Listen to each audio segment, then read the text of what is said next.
Good afternoon, good morning, and good evening, wherever you are in the cosmos. AJ Dodgestar, Intergalactic Mercenary, reporting for duty. And today, we're Gunpla, of which we now have the second of the prologue kits from Mercury. The Beguir-Beu. I'm assuming that's the pronunciation. It's a really odd one to try and pronounce. The Beguir-Beu. I think that's probably the best pronunciation of it, because it sounds French. I wonder if Grassley Systems is a French origin or something. Yes, Grassley, where does it say something there? Grassley Defense Systems, yeah. Like, the white balance keeps shifting. Wait a second. That's too bright. You want it there.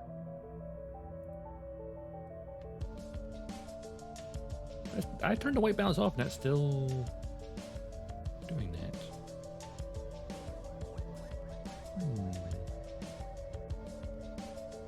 The white balance is the same as exposure doing that. I don't know. Well, as long as that's here, should be fine.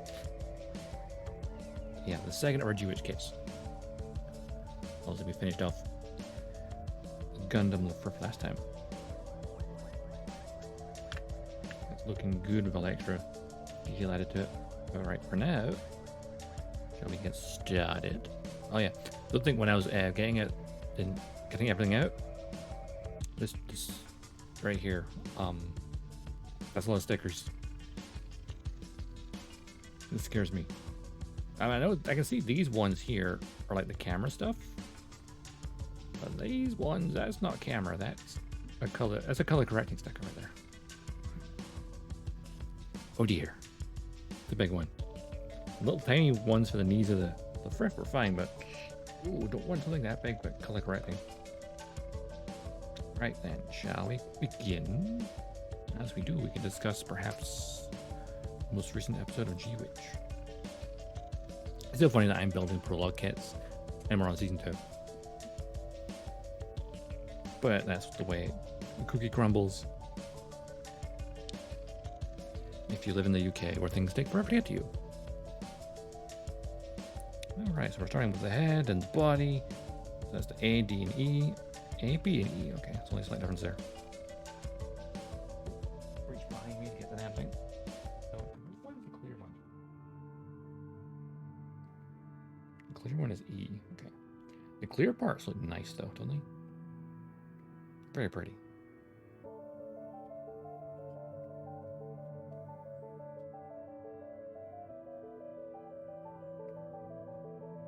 I think it's the cockpit piece actually.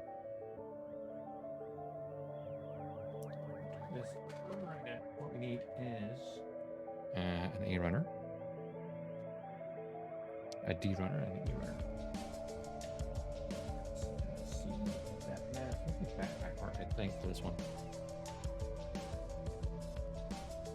Bring the E over because we need it in a minute anyway. And what was that again? D. That's D1. They both need E actually. When they add read. A, D, and E, and then D for the other one. Oh. What do we need here? We need bits and bobs. Bob. The dude they call Bob in G-Witch. He's had a hard time lately, hasn't he? Right, number 14?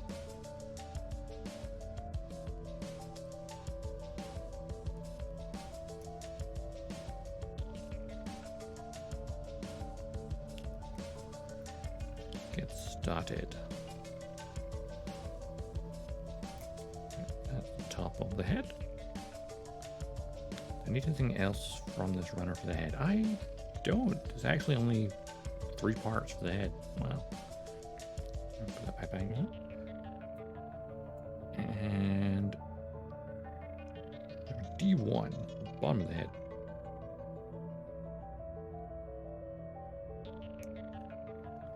Okay. I came off easily. It's one of those gates where it breaks. Handy. And clear parts. We need number 4.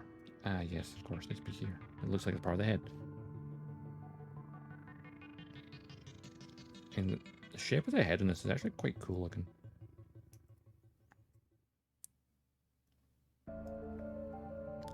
So one thing I like about Witch from Mercury, with the whole corporate scenario. Hey! Apple Mummy, good morning to you. How you doing? As for the other person in the chat, less welcome. Famous, you say? Oh, well, surely I'm already... Where's my thingy controls? And... Bye-bye. You advertise things like that, it's an instant ban. How are you, Apple Mummy? Welcome to the stream.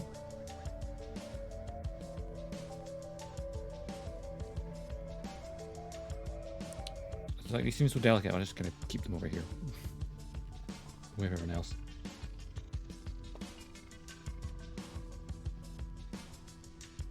We need those stickers in a moment as well. Get me nub jar. For nubs. Because it's a thing, apparently. I love how I've been building Gunpla for like nearly 10 years, roughly, on and off, or obsessively over probably the last 5 years.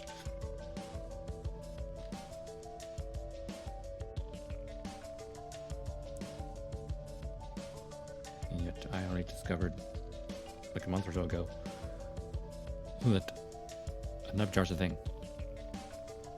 Just building as you watch. Nice, nice. What are you building? Always nice to just kind of chill while building as well.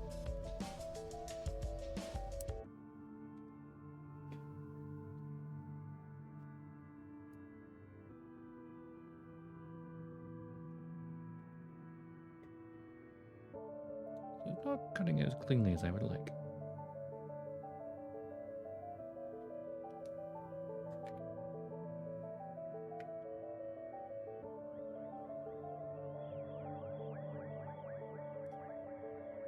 That's better. I need a wee bit of sanding though. Alright, so be careful this bit because it's clear and it's hard to see the nub.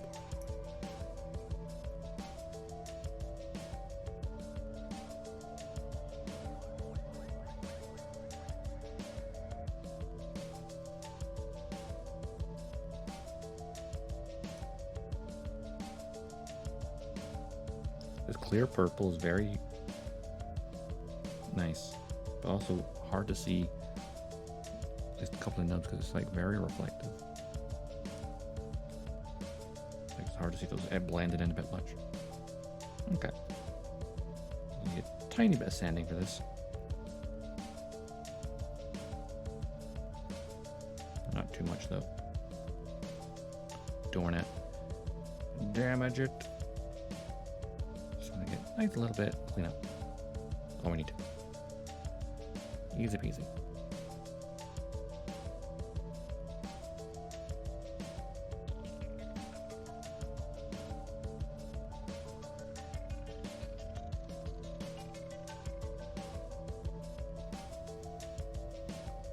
The thing with white parts is like trying to see the nub because it's like it blends in really well.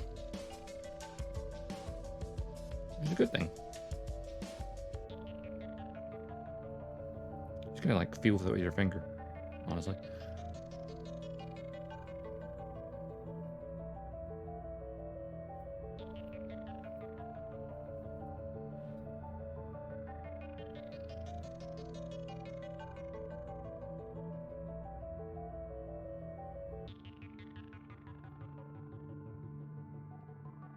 So something I find funny about this particular mobile zip, because we saw it in the prologue, And then we never saw his pilot again for a very long time. Was that like the second last or the last episode of the... I think maybe the second last episode of the first season, and he just popped up again as well. And you realize like, oh yeah, he's no longer a pilot, he's now a captain of a ship. And age has not been kind to him. He's got a little larger, which is funny. The most realistic character portrayal ever. Dude was an ace pilot, and now he's, well, older. Not a pilot anymore.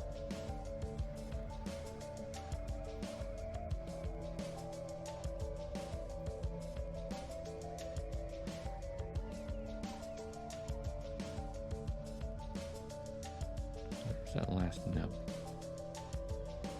I didn't quite see where it was. This was the back. The head. There we go.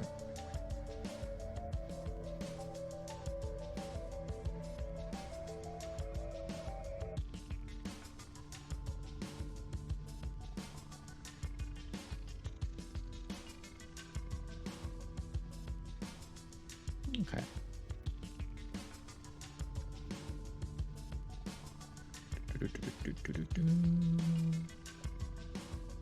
I love how I just make random noises sometimes. Because I could start a conversation of G-Witch right now, but I'll wait a tiny bit. Of course, maybe I can mention the previous week's episode, because I kind of touched on that last time. How the previous week we had a character death. Technically one of the antagonists, but are they really a bad guy?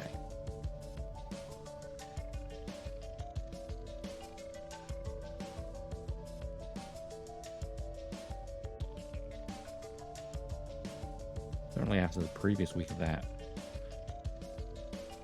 we were definitely not expecting, after a character getting kind of a bit of a spotlight in an episode, to suddenly be the next episode dying. I was like, oh yeah, should have seen that one coming.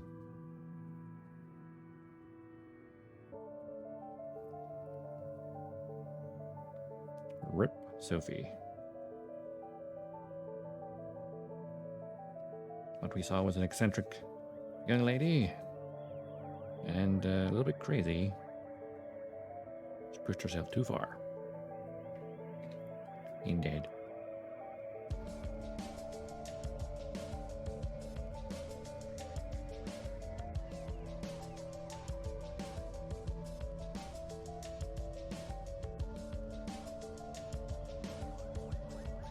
That did lead to the massive reveal of Ariel's true nature.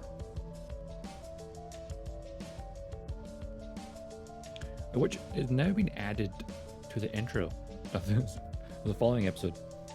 It's like, not a secret anymore. Ta-da! They're in the intro section.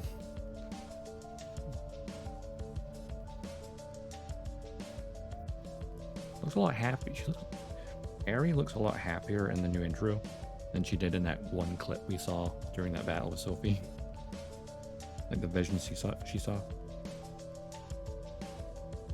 Now we see her and she's like, oh. She still looks happy. Is it a game to her, perhaps? Being a mobile suit?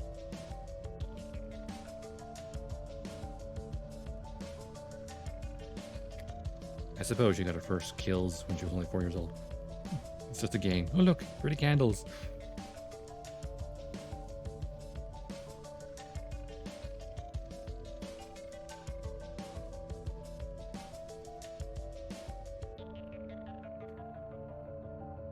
Did I get that nub? It's hard to see it. Like one right on the edge of this head piece.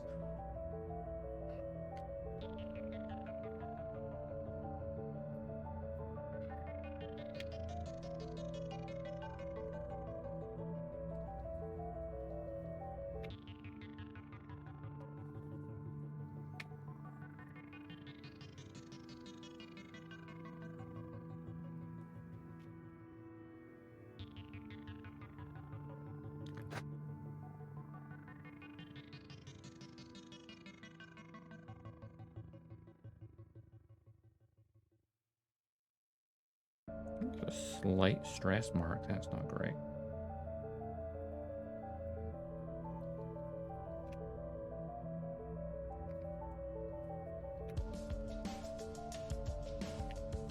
Don't give me stress marks. Oh, no, yeah.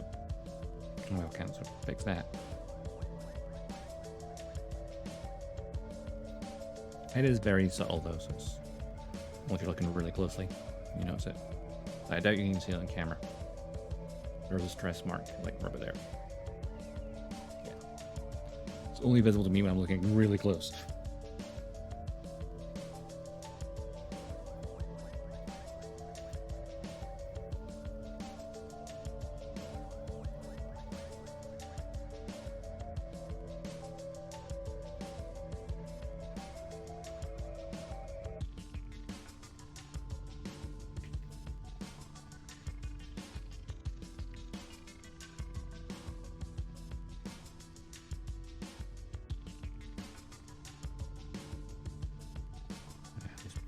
Part where I kind of didn't necessarily clean it, but it the cleanest. But hey,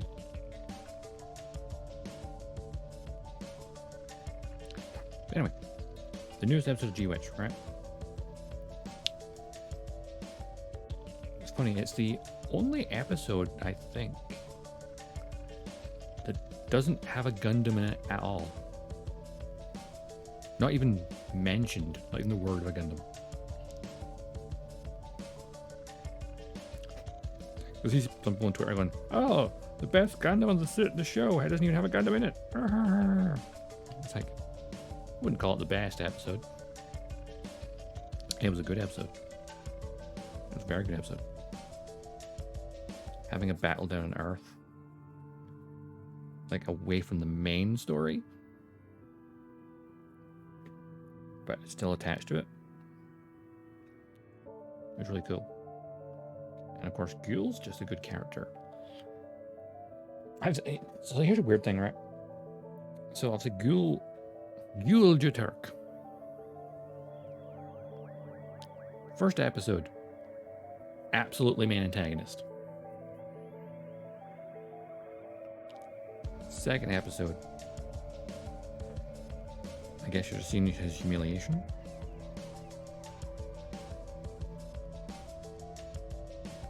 Third episode, basically realizes that maybe he's not so bad after all. Like, he's had so much development going from he is complete douchebag in the first episode to start to understand why he acts that way, and now he's gone through so much development in such a short space of time that he's learned humility at high cost, mind you. He definitely has a lot of trauma as a character that he'll have to deal with at some point, and he's definitely dealing with. Oh, camera. There we go. Back again. But what I find weird on Twitter, right, is people are be going, "Oh, you know, it's the best episode of the season because it doesn't have a Gundam in it, doesn't have Sled in it." It's like, and then going, "Oh, yeah. You know, Ghoul should be the main character." It's like, you realize you can have a supporting character that's really well written, right?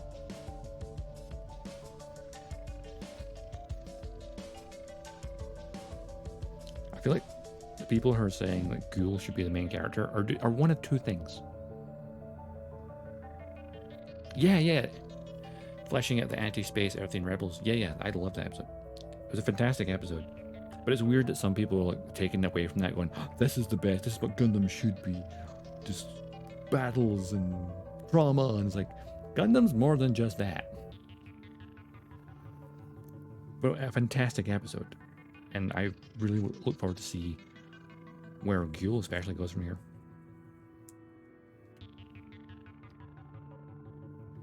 Because he's been through a lot in recent episodes. What I find funny, though, is people arguing that he should be the main character, and like, is that because he's had more character development than some older main protagonists, such as Yuri? Ghoul's had more development in his short space of time than Hero had in his entire show. Just saying.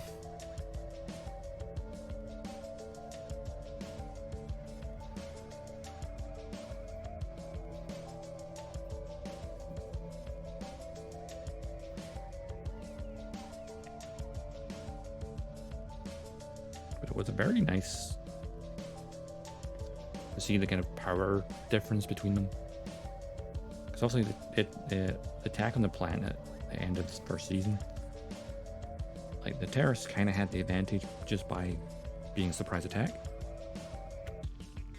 until also the reinforcements showed up.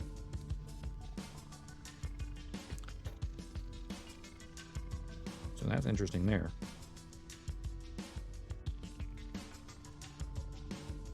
Now to see him on the Earth having to fight off a Spacian assault team that are basically have superior firepower and numbers as well. Like, and they did a good job. I mean, they lost a lot of people, but also everyone's like focusing on Ghoul. What about Olcott? He used to be, actually he is a Spacian, same as Ghoul, but he fights for Earth because he's a good man. He's fighting for what's right, I guess. So I find him very intriguing as a character. Because before he was just like, oh, he's one of the squad leaders for the attack on the planet, and now he's like, oh, this guy has a lot of depth to him in that one episode. I love when you can kind of take something that seems, someone who seems like a somewhat minor character and just suddenly become very interesting.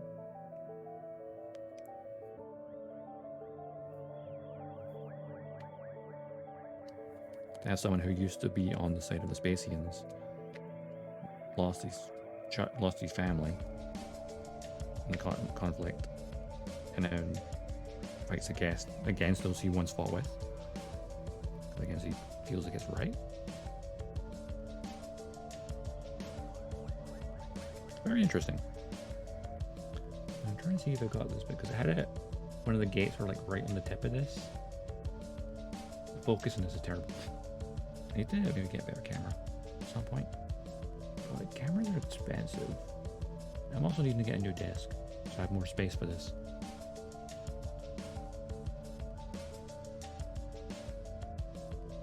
Interesting.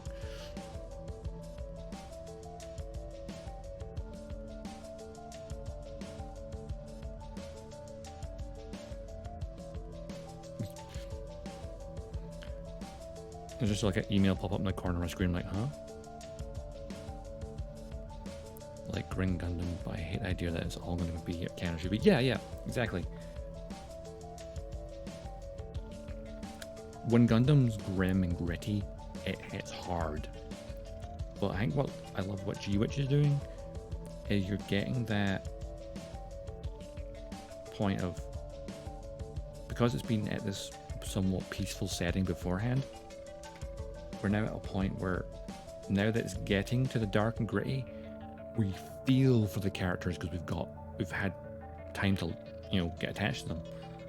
So now that there is going from the duels, which are safe, to there's actual live combat now, there's going to be that, oh shit, what if such and such character dies? It's like there's never that threat of a character you've got attached to potentially dying. Which, oh, scary.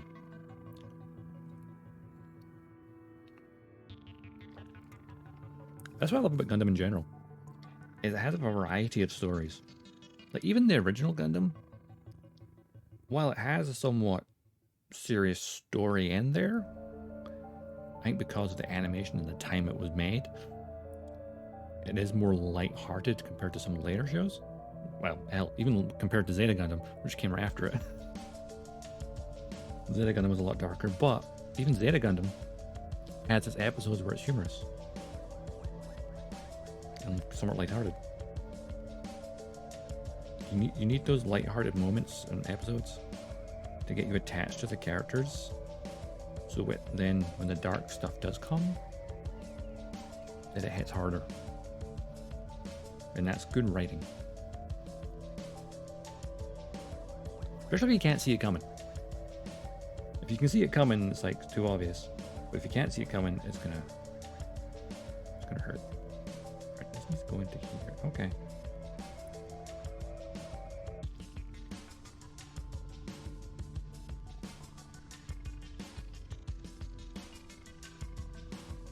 I'll unplug and replug my camera.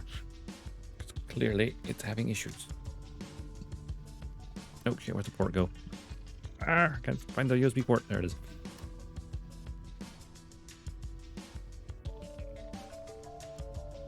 To make this setup easier, I literally just use the USB port on my keyboard.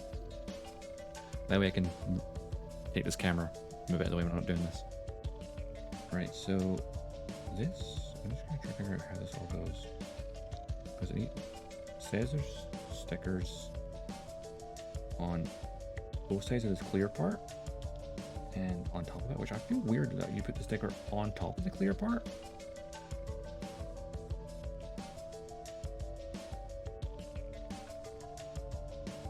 So why not put the sticker on before the head goes together?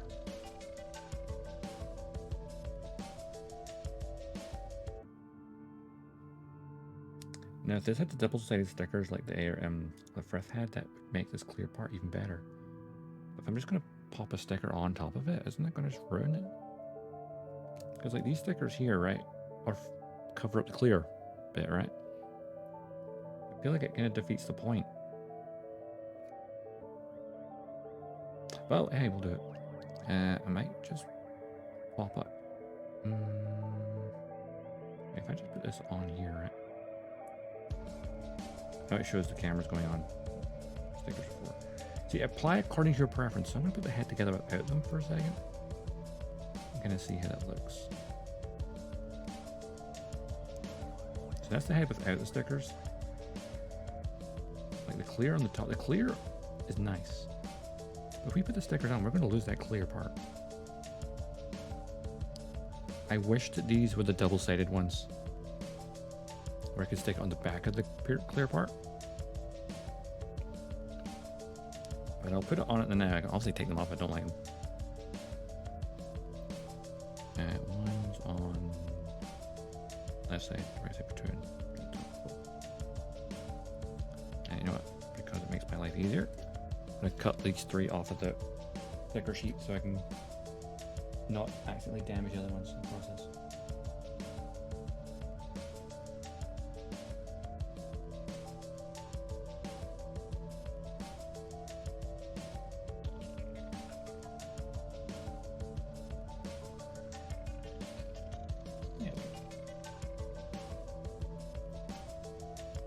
I feel like that's all I use my scalpel for nowadays.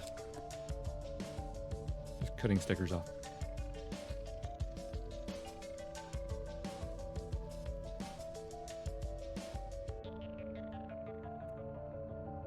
I'm trying to think which way would be the best way to put this on. Maybe from the big end or the small end? Probably the big end. Ooh. It's a shame I'm going to lose the clear bits. I suppose I could potentially try and paint that pattern on, but that'd have to be on the inside. That'd be tricky.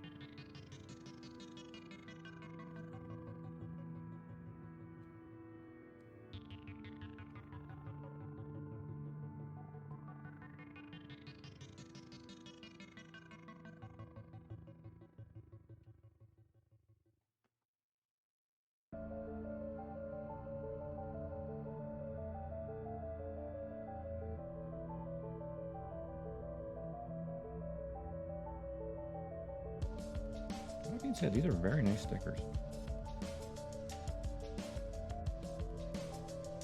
Only wish it was buying a clear part.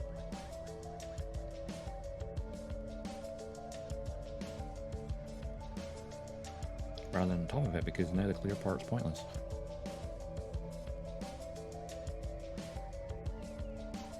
Still.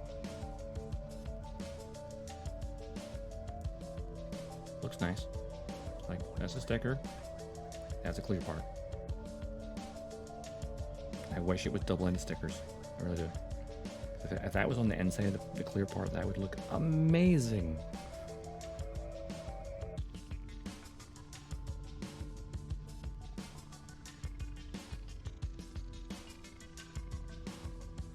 I'm thinking about how Gundam could be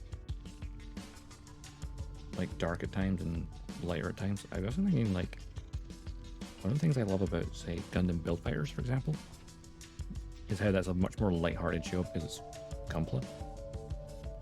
But like how Witcher Mercury, when it first started, the duels kind of reminded me of the battles from Build Fighters, because like there wasn't a real threat towards people, so it made it kind of like, you know, the mock battle idea. Oh, there's a minute. It's almost like Witcher Mercury is like a cross between like a typical Gundam show and like Build Fighters in a way, maybe. Even the phrase typical Gundam show is kind of like, depends on your definition.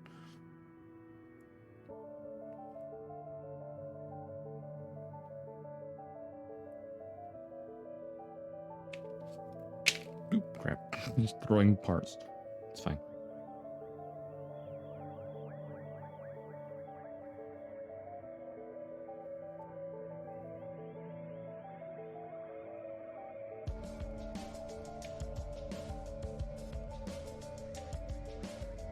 Okay.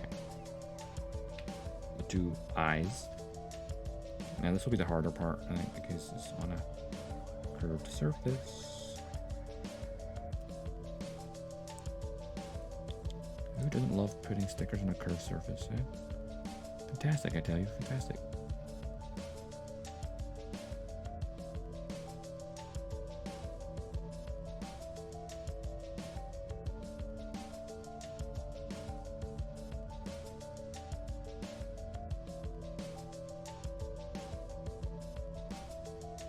Yeah, this part's going to be a lot more difficult.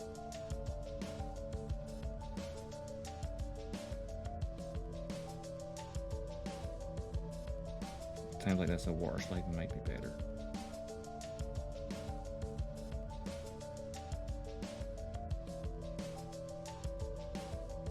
The sticker's clearly put on after the head, but I think it should be the other way around.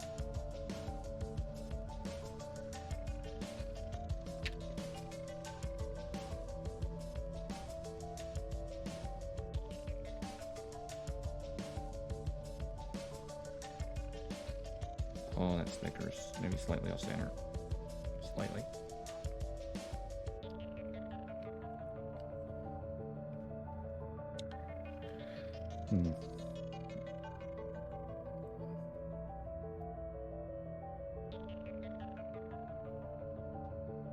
Okay. Actually not terrible looking. Now that I've got it flattened out.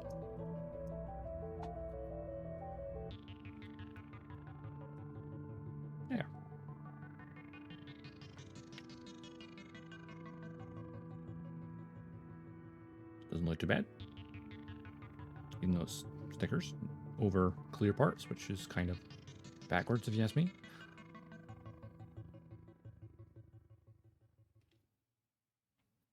The clear part should be over the sticker, not the other way around. Because there's nothing underneath for it to stick to, so that's the problem. Shame. Shame! Alright, body time. We have a head.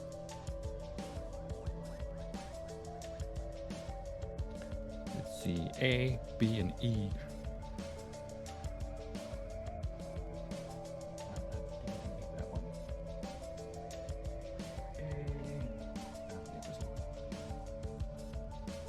A runner. We need what parts for the torso? Okay, quite a few parts actually.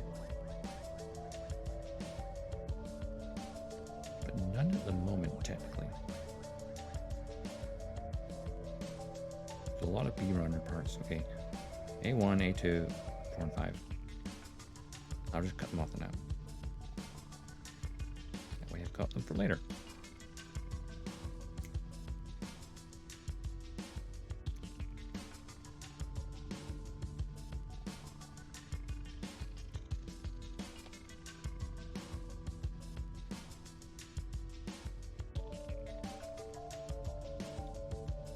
kind of wondering where Gul's character development will go, because after everything that's happened to him, right? Constantly losing to Soletta and even to Ellen as well. He's constantly losing to the Gundams. And when he finally wins a battle, it's against his own father in a live combat scenario. Oopsie. Rip. Old man Victor Turk.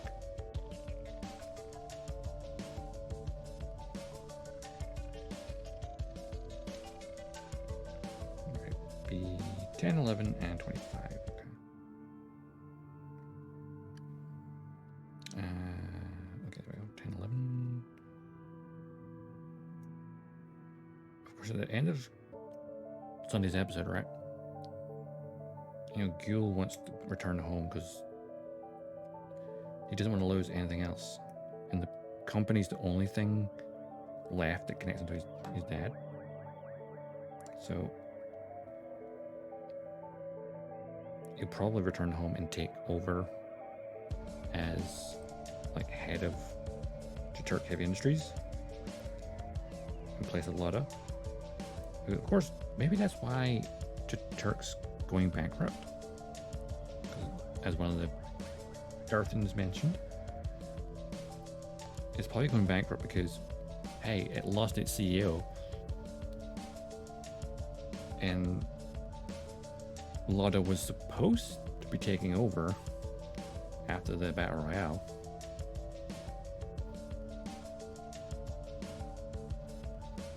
But he's clearly injured. According to Falsey, he was dying, which I'm not sure how he was dying. The head of his mobile suit was smashed and he fell to the ground. It's like, I guess, blunt force trauma? Possibly. It's the only thing I guess that makes remote sense. Not like his cockpit got smashed. But I guess if Lotta's unable to do the job, then I guess when Gul gets back, he'll take over as the new CEO of Turk Heavy Industries. The thing I'm thinking, will Gul tell Lotta about what happened with their dad? Because that's going to be one hell of a conversation. I'm sure Lotta will be pissed, like, in your absence, our father was killed. Like, yeah, about that. I'm actually the one that killed him. Self-defense, mind you, but, you know, I feel like that conversation between those two is going to be a powerful moment. Emotionally charged.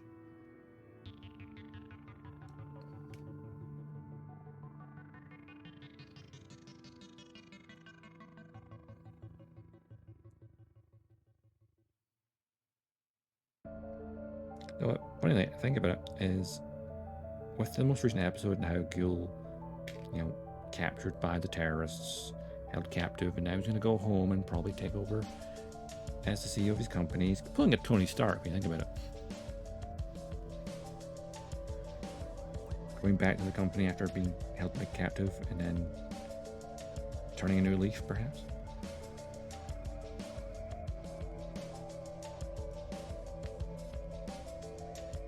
And then you've got Shadiq and his schemes,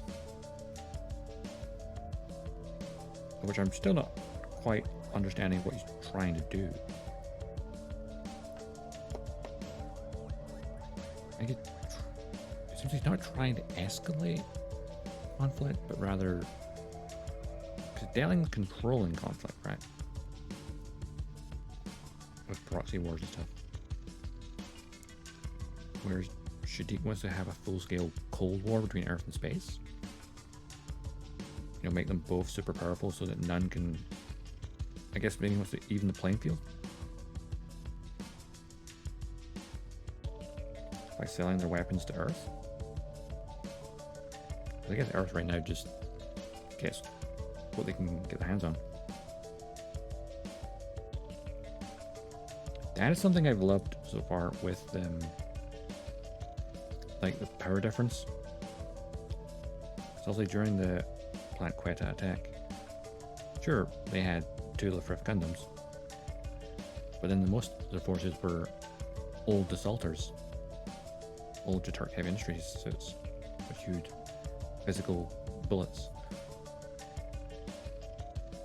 And now we've got these new suits in the new episode on the ground. What was it called again? The Prodoros? Prodoros? I have forgotten how to pronounce it.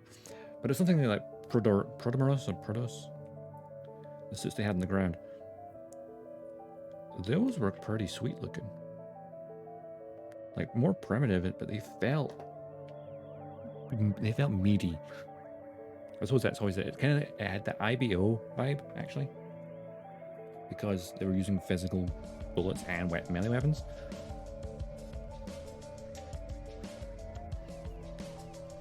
Whereas like Spacians are like, we've got beam weapons, lol. Meanwhile, Earthians like, we have bullets that go really fast, or melee weapons that would just slice and dice, like old school physical weaponry, which I like. I am slightly disappointed by one thing though. Why is it that the Desalters, and now there's Prodoros, or what it's called in the episode, why is it the grunt suits of the terrorists don't have gunplay yet? I think we all want high grades of those because they look great. And I'm scared they'll be P-Bandai at some point. Because we've got all of the Earthian, all the Spacian high grades, mass-produced suits. But none of the Earthian ones yet.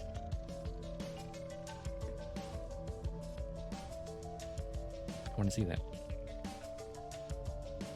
If you've never watched a Gundam show, it was airing before, and it seems like there are lots of kits that have very short screen time. Not that I'm playing this, so it's okay. Yeah. This is actually the first time I've been watching a show as it's been on as well. With a small exception of the Origin Advent the Red Comet, but technically that was a re-release of the OVA into TV form.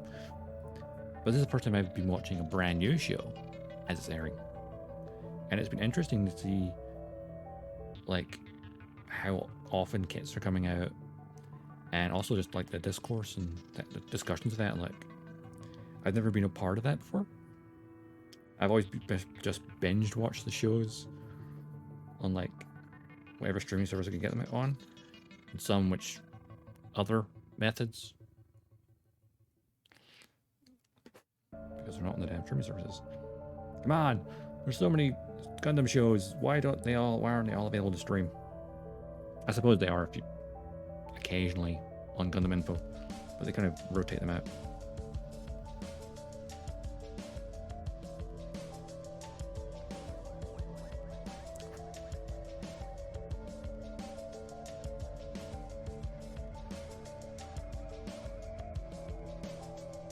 Yeah, but I'm hoping we get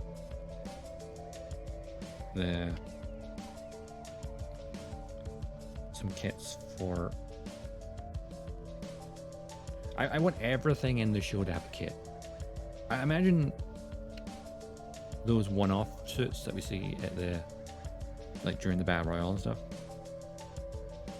I imagine I can understand them not getting kits because like they're one-off episode suits. Like all those random students that just had weird looking suits. Them not getting kits, I can live with that. I'd like to have them, but I understand why they perhaps don't.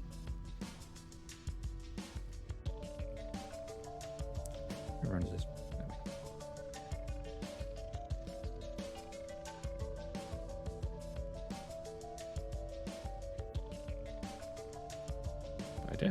I really want to have a kit of the Desalter though, because there is the Delanzo Sol.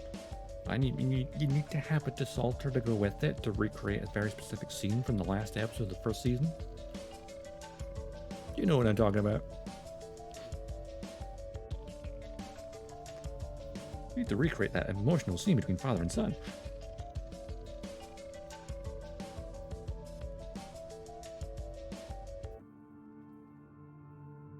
And I know the people who build dioramas would definitely want that, because that could be fun. And dark. Oh, definitely dark.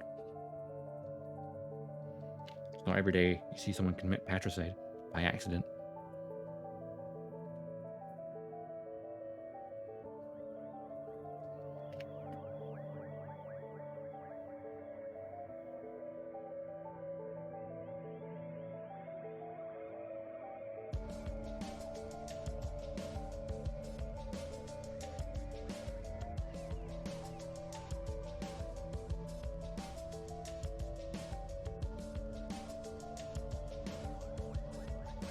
Nice when you get a part there's just a nice flat surface for a nub, because you can just file it super quickly.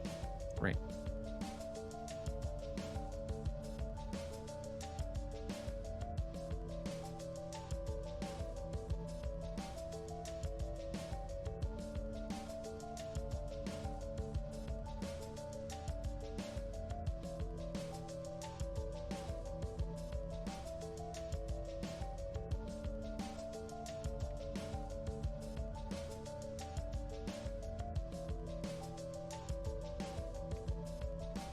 Okay, that is one side of one shoulder.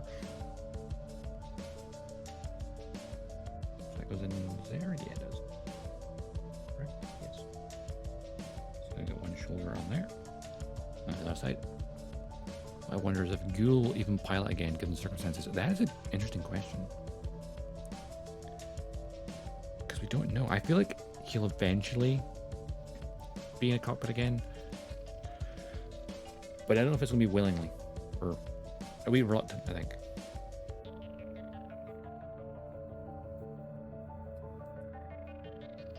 I feel like he's going to be an important ally, I think, in the future, I think. Like, the way I see it is Witcher Mercury has 3 main characters. Because Soletta is the main protag. But then Miorini, and then Ghoul. They're like the 3 main characters. And right now, they're all separated. And kind of all having their own stories going on. And also, I think in the near future, they'll all kind of be probably in the same episode again. And everything kind of inevitably comes around and they'll reunite. Which is funny. I seeing Ghoul on the same side as those two would be interesting, because he was the main antagonist in the first episode for very, very obvious reasons. He's grown so much in such a short space of time.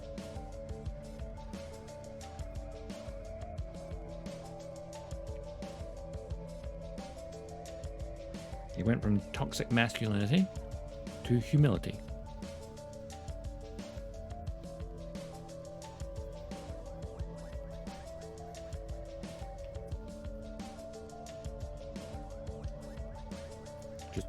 Cost him a lot in the process. He is a very broken person.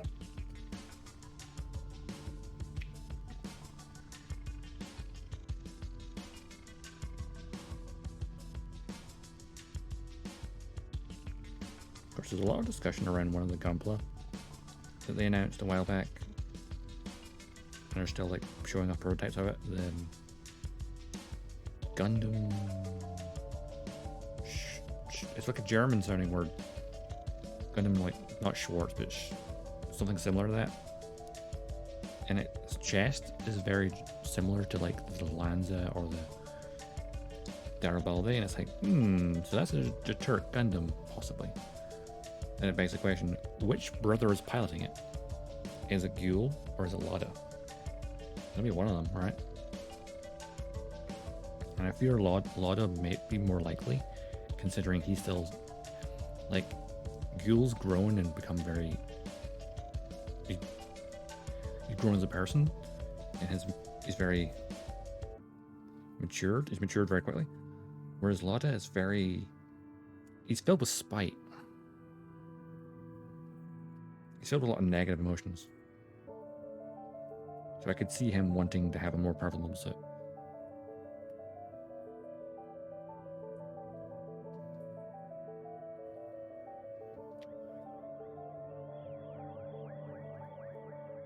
So thinking of Lotto, during the Battle Royale, the attack during that, obviously he got his ass whooped. But obviously Felsi was attending to him in the cockpit and calling for help. And of course, Choo Choo of all person defended them, which Felsi was definitely shocked at. I think, why is the Earthian that I coming to my rescue? I think Choo Choo and Felsi might reluctantly become friends.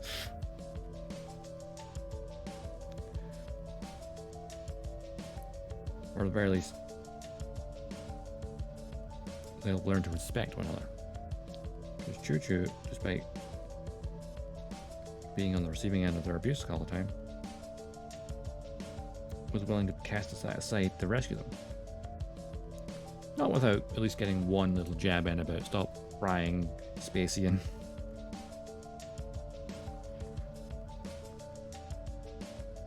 The fact that she could have just left them to die, but she chose not to.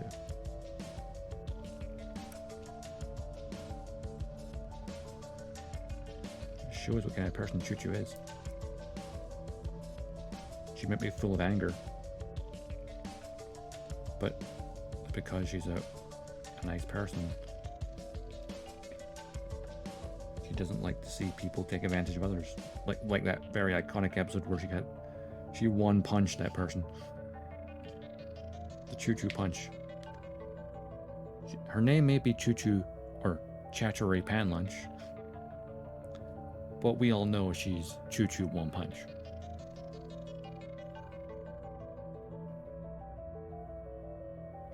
Choo Choo One Punch.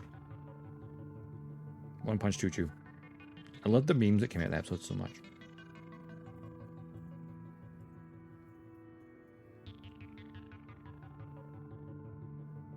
It was so hilarious.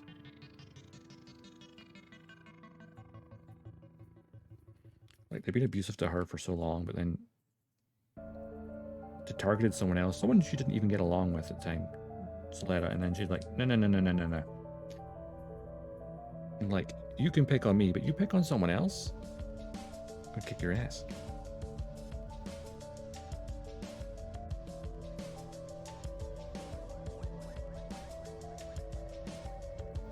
So mad respect to Choo Choo. Also, something I'm loving about Choo Choo's Demi Trainer, also during the Grassley fight team battle, it obviously got banged up pretty badly, and so like when it appears in the second episode of the season, it has obviously parts replaced, and you notice the colors of the parts that they replaced are not the same color as her Demi Trainer. It's the standard Demi Trainer's color. So basically they've just salvaged spare parts from another Demi Trainer to repair her suit, which is funny.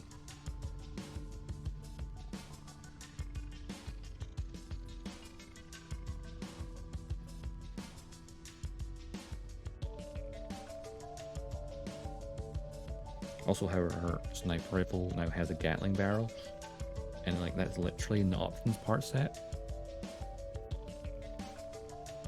So it's literally the option set you can buy separately has the alternate gun for Choo Choo. Like, that's smart.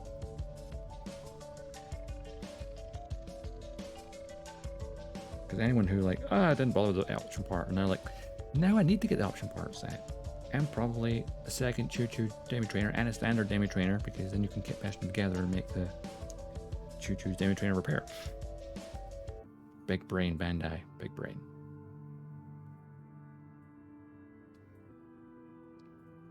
I'm actually looking forward to building Choo Choo's Demi Trainer. But that's like, well, after this, I'm going to build Soletta, then the Ariel, then Keel's Delanza, then Mirini, then it would be Lotus the Lancer, and then it'd be Choo-Choo Damage Trainer. Because I'm building the high grades in the release order. But I'm like putting in Soletta and Mirini. Just break it a little bit.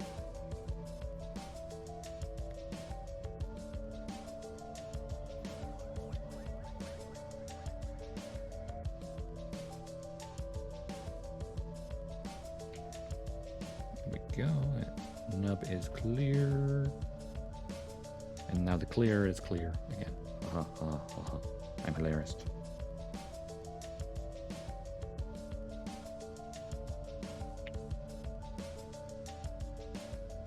So this is an awkward part to hold. Sand it.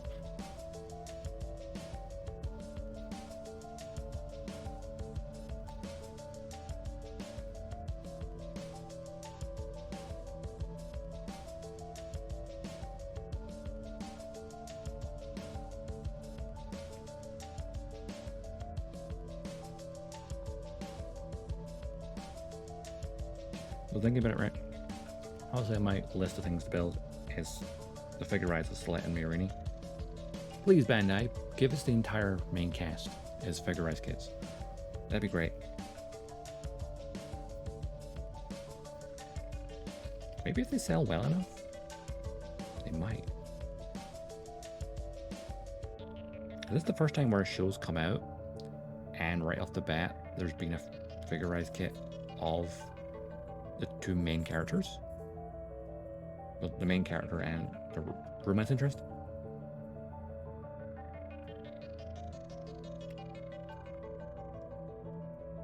Because the figure rise line's still kind of testing things out, I guess. Because obviously it's had many iterations, and then of course, now that you've got the 30-Minute Sisters, which apparently has very similar internal build, I think they've nailed it. Now they can just hopefully design more characters. And give us some male characters too, come on. I feel like the only male figure rise kits that exist are one of two things. Kamen Rider or Dragon Ball Z. Not counting the Digimon in that order, because they're monsters technically. I mean people. Though the Digimon figure rise kits are freaking great. Especially the amplified versions.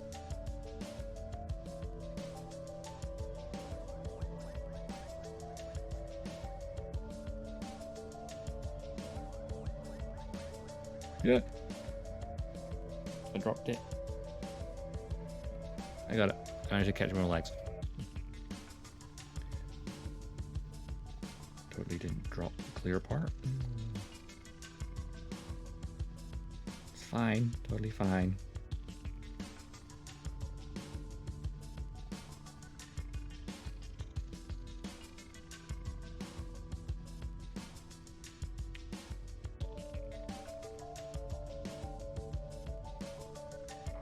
There in the front.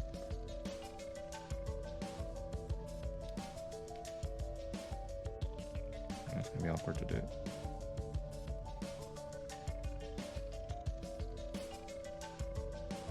I always hate having it sand clear parts.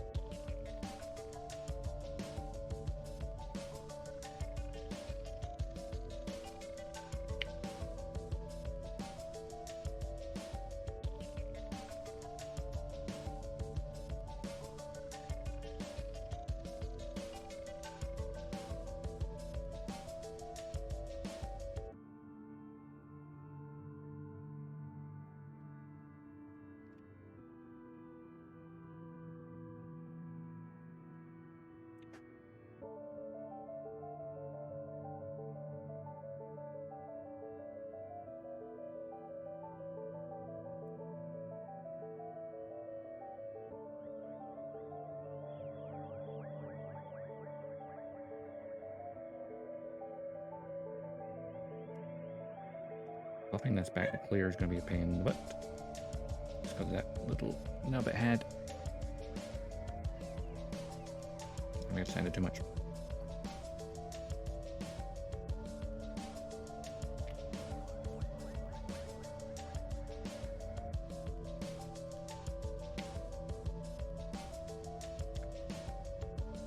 That may look a little bit cloudy now, actually. Come to think of it, it wouldn't look terrible if it was cloudy. Let's look at box art for a second.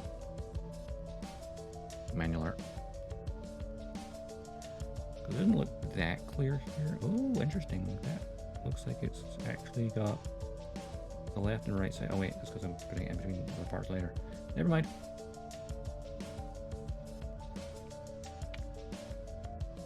Okay, I'm just trying to get it a bit clearer looking.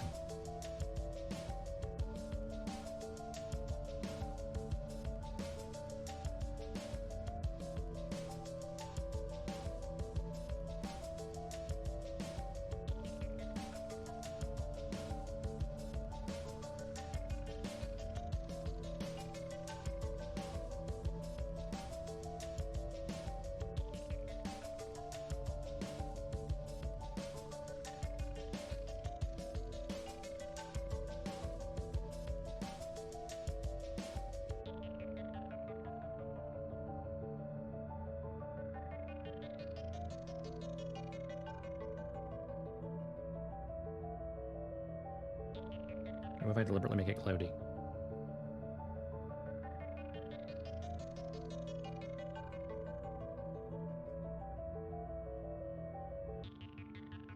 Now it's uniform at least. Now can I buff this back?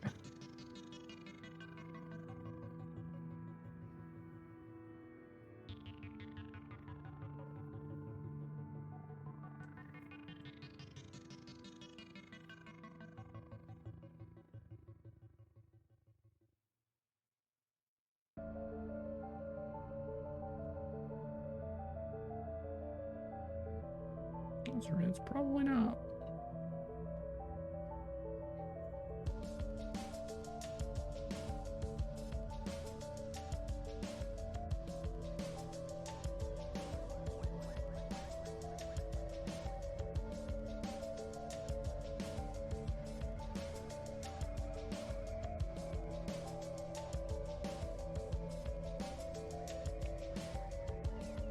Drop it again. I keep dropping this part.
I'm gonna get it, I think. It's a little bit cloudier than it used to be, but well.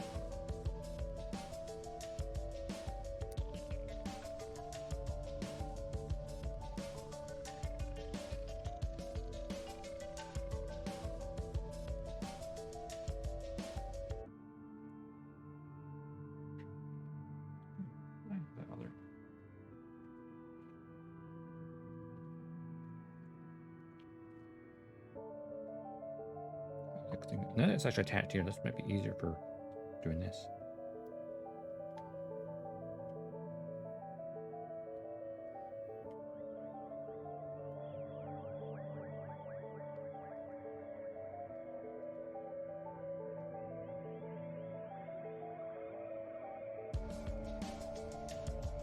This one's in better condition, so this works better. There we go, that's much better.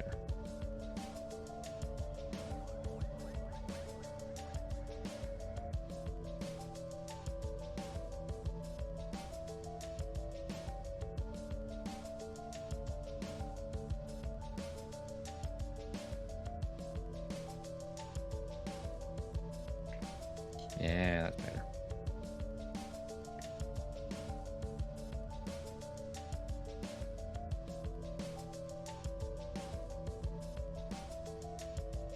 Polish it back to clear. There we go. Better.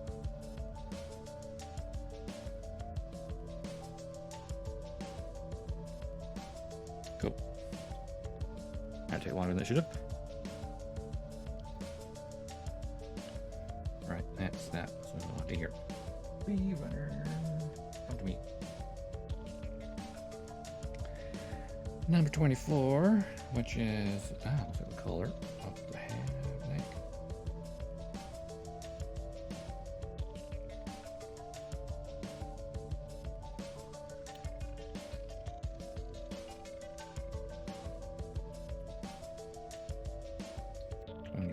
Number 26, which is the neck itself.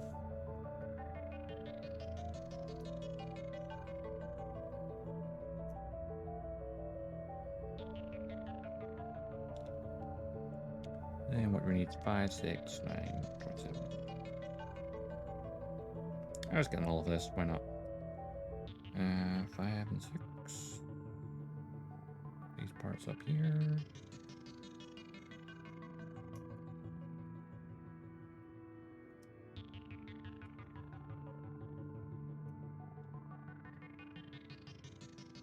I'll bump the camera for a second there. Whoop. Keep dropping things. Okay, and number 5 as well. Oh, that was number 5. Number 6 as well.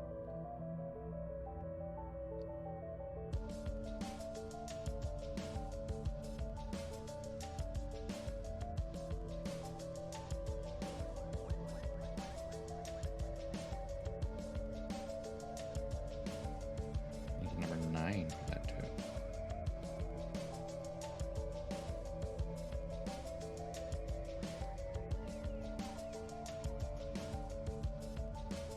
Oh, that was there. And number 27. Ah, there it is.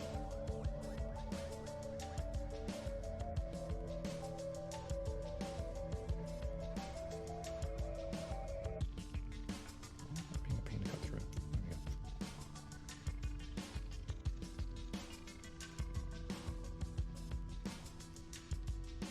we go. Okay. We have all the parts, pretty much, other than those 8 parts, but I'll get rid of that. Putting them right now.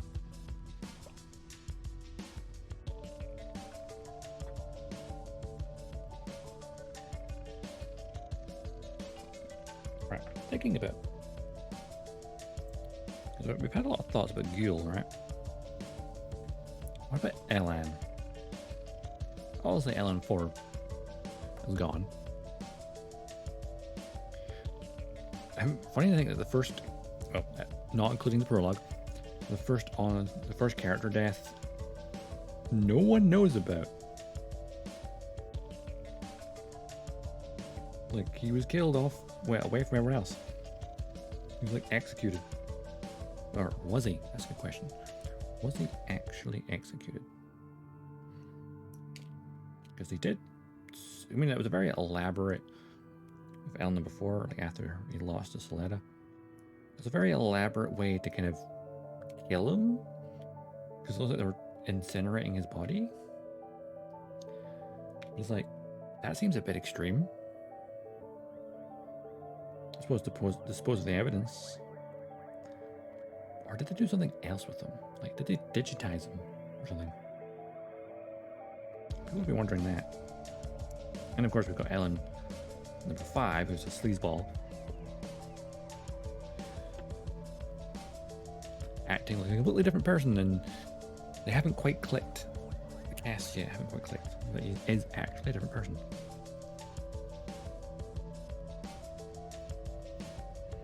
Though he's a lot more entertaining to watch. Than Ellen 4 was. Because more flamboyant.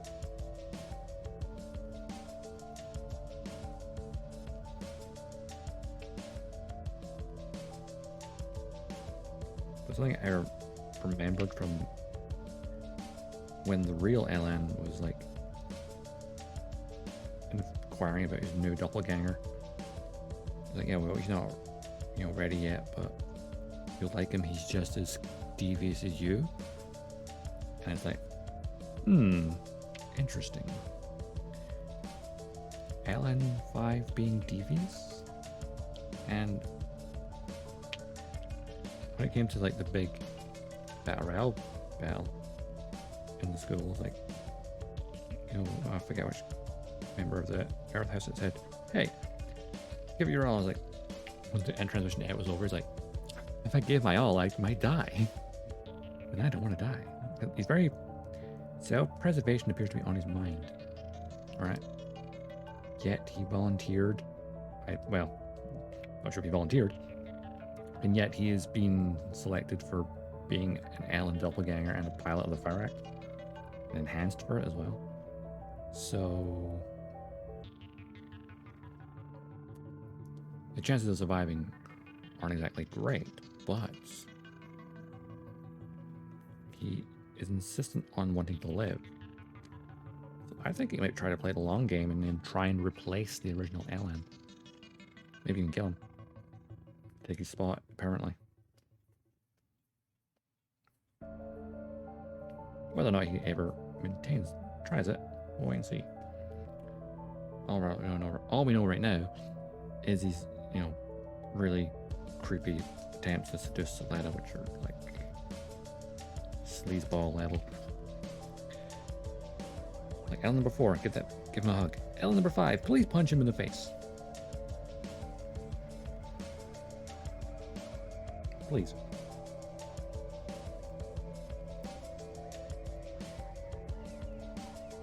Oh, there's the cockpit. I feel like maybe a little bit of paint on the inside of that part might make it look better. This is where like the double-ended stickers are coming handy.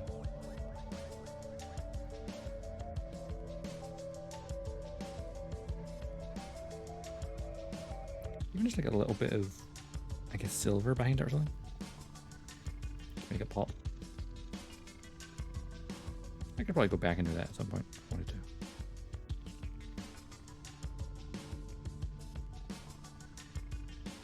Would require me to dismantle it, but hey. See how it looks first.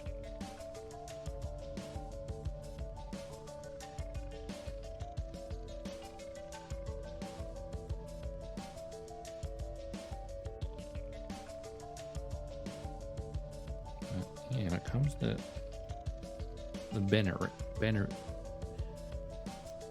group, God, why was that hard to say? There are, of course, the 3 major, most powerful companies: Turk Heavy Industries, Peel Technologies, and Grassley Defense Systems. And since, well, James Turk's dead, and Dilling Rembrandt, the head of the whole group, is currently indisposed. Oh, and of course the head of Grassley, Shadiq took captive. Maybe to go back and rewatch it, because obviously they made it look like he was being rescued, right? But I think one of the Gunplas then deliberately like destroyed the train car he was in, or was supposed to be in. Maybe to make it look like, I'm not sure. If they captured him and then faked his death, because maybe obviously Shadiq is somewhat sentimental. Like, he needs him out in the way, but doesn't want to kill him.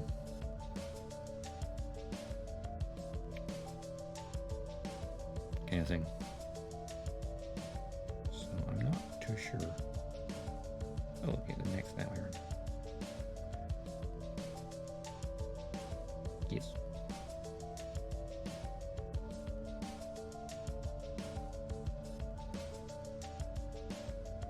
Neck joints. Love them. There we go. Now these parts. Yes.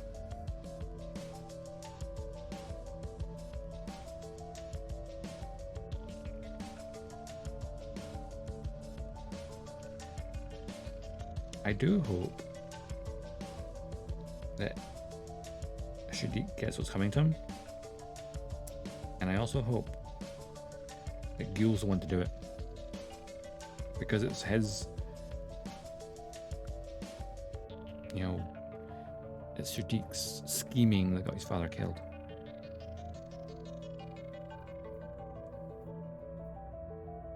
So I hope Gul's the one that gets to finish Shadik off.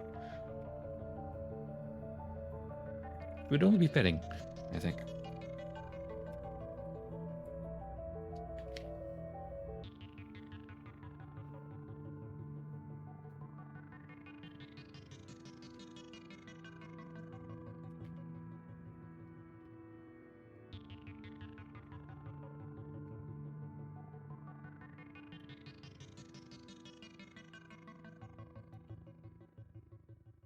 Why did it be on curves?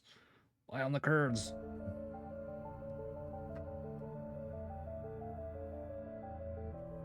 Grassland defense system max, they have curves. You got them curves, yo.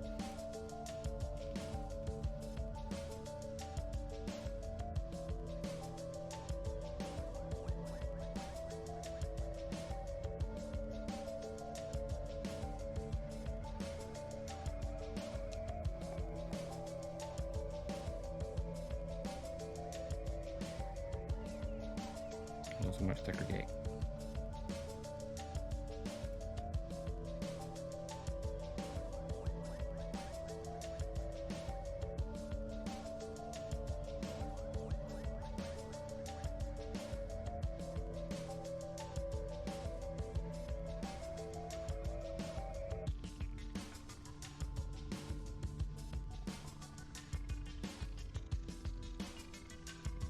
I don't like it when they have nubs on a curved surface like that. Like on the outside of a curve, fine, but on the inside of a curve, annoying.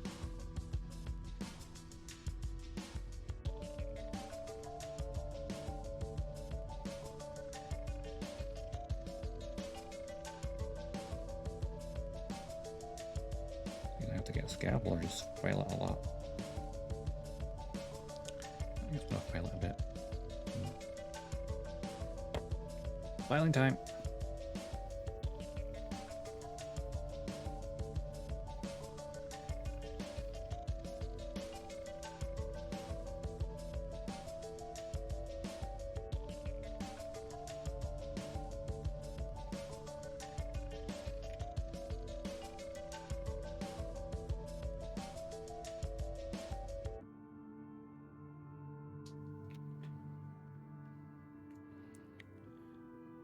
Yes, Shadik is taking his hostage. I don't know. Get my teeth in before I say a sentence. Wow. If Shadik is taking his adopted father's hostage, maybe it's because he was made interim leader. I'm not sure how he's going to twist the situation. And that is also quite thin because I know his adopted father was like, hey, you're trying to take control of the whole group. Because in Deling's absence, and of course Vim would have been next in line, but he's dead. So I've now forgotten the head of Grassley's name. But so obviously he's interim leader. And now that Shadik's taken him hostage, and of course with Lada as well being out disabled as well, it stands to reason that Shadik, who already rules the school as head of the student council,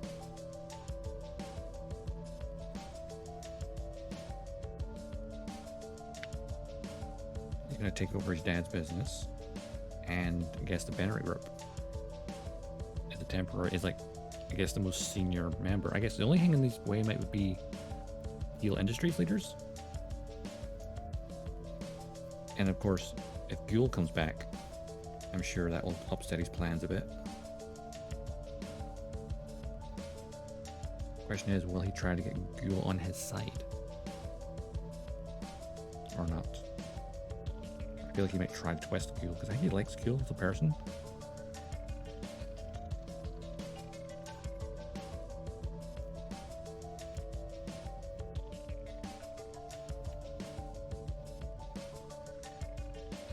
Also, the reveal of like, oh, Shadik is half Earthling? the half-Earther. So one of his parents, I mean, he's an orphan who was adopted. But one of his parents was from Earth and one from space. Against why he's sympathetic. Explains why Donald Fold worked with him, I guess. He really is starting to take the role of Shar, isn't he?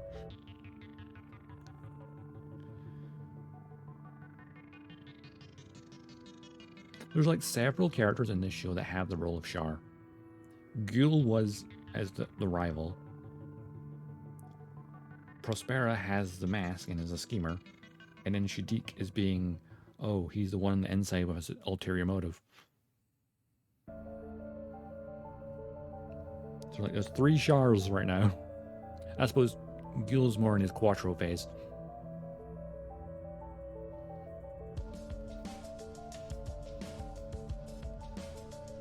I guess.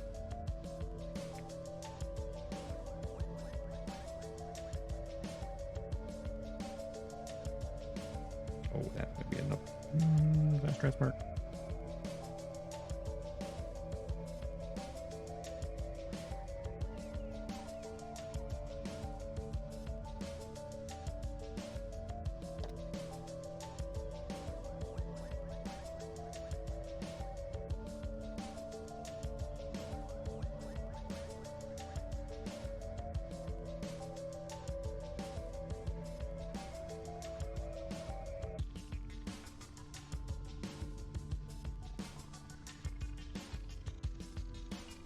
I'm very much looking forward to the next episode, just to see what's going on. Like, will Ghoul return the next episode, or will like he did ask Alcott just to point in the direction of, like, was it the parent score transport or something, whatever it was. So obviously he's looking for a way to get back to space, and obviously if he finds the authorities, he can obviously identify himself as a Ghoul to Church and he'll take him back.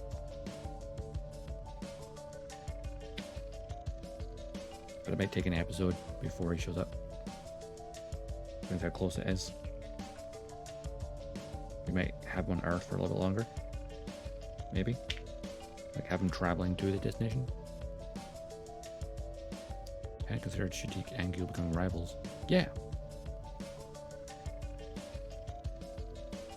Heads of different companies, potentially.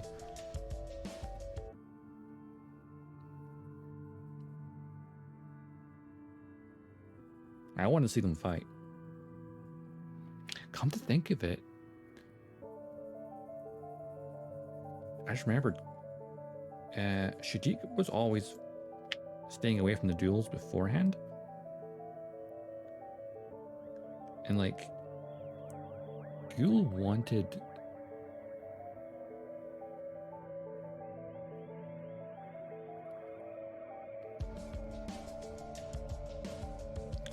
Shadiq wanted, no, not Shadiq, and Ghoul wanted Shadiq to, he wanted to fight him. They wanted to see how strong he is, because Ghoul's the type of person, he likes to fight physically.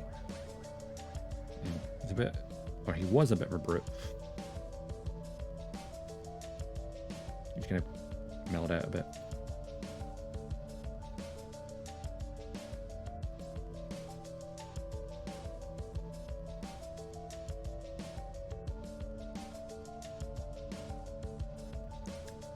Wait and see what happens, I guess.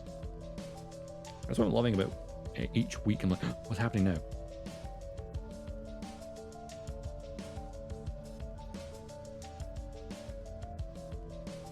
I think everyone has answers and everyone has questions. Right? Everyone has questions and want answers. That's what I meant to say.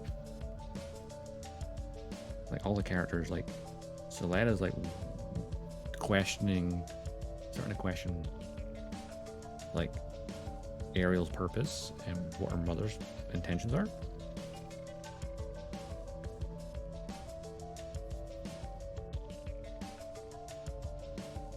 And then of course Soleda is investigating Quiet Zero, because obviously she doesn't trust what Prospera is saying. She's rightfully cautious about her. She's the only person looking at, because obviously Soleta can't see it because it's her mother.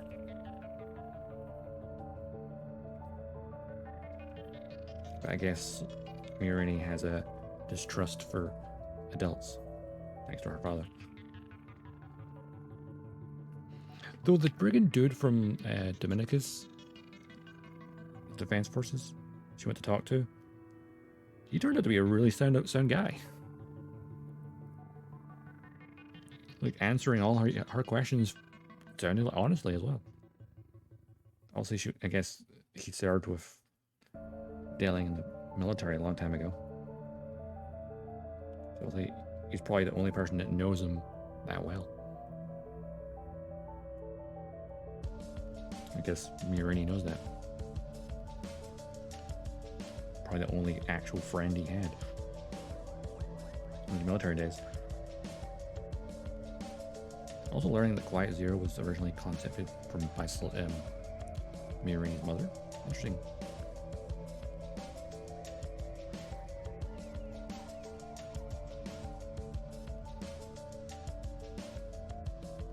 We still don't understand what Quiet Zero's actually meant to do, though.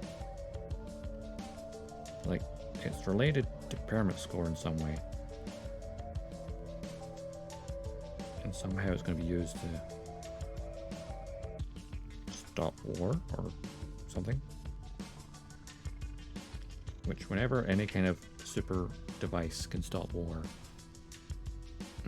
it's a question what it actually does. Because, yeah, put an end to war, that sounds great. But in what way? Holding a shotgun to the head of the world? Or I mean, the way Prospera described it is obviously the gun format from Ariel can override other gun format stuff. We saw that when she fought Sophie. And I'm wondering if the pyramid score being so high is... Does Prospera want to basically control the world by forcing them to be non-hostile? Like, messing with their heads? Look forward to what happens to the ex-Dominicus guy. Yeah! Oh, the pilot. Oh, you mean the pilot of this one? Or the guy that Mirini was talking to? Because we've seen the pilot of this being still in Dominicus. He's now a captain and chunky.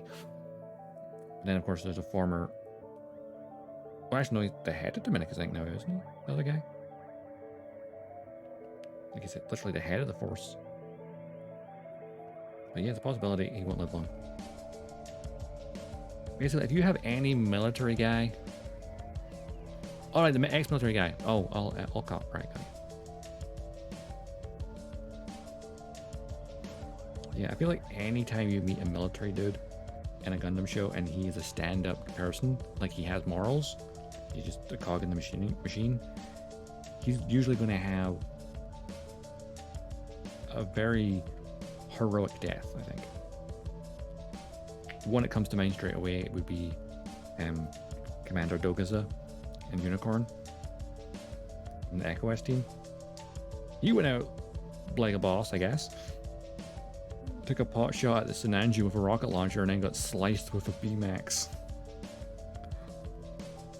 Got turned to paste. Well, and paste got vaporized. And all we saw was a melted bazooka splat over the wall. So maybe he'll go out like that.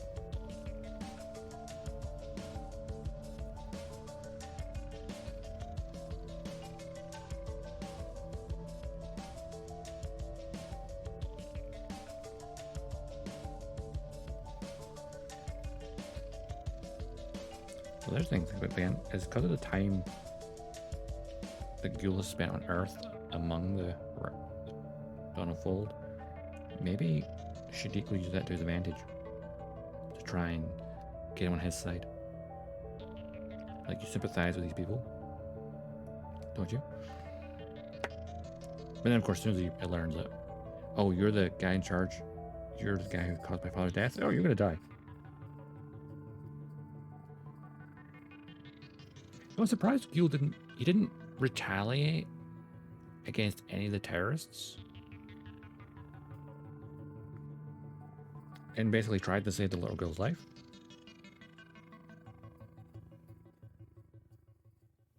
Like, he doesn't seem to blame them for his father's death, because he knows he did it by his own hand, technically. Even if it was an accident, technically, just self-defense. He doesn't seem to hold a grudge against them for putting him in that situation.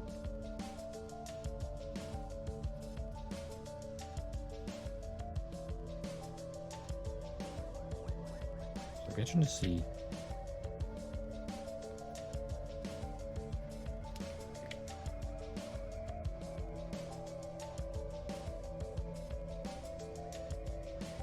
Where it goes.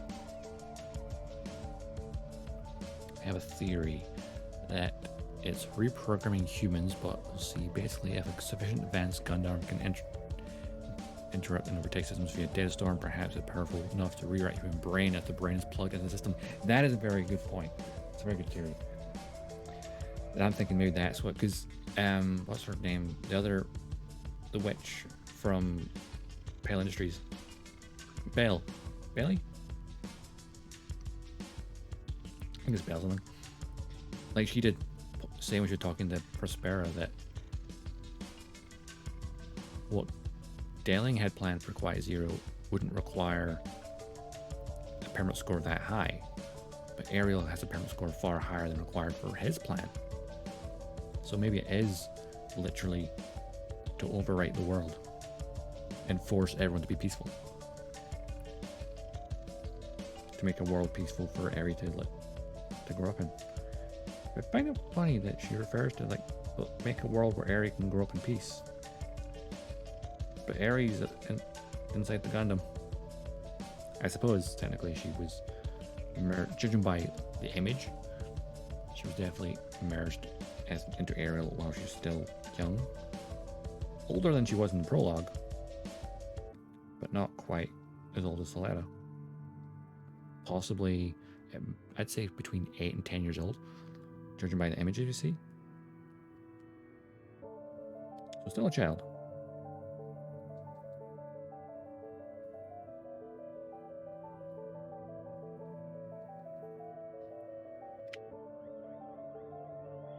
But she might be a child when she became the Ariel.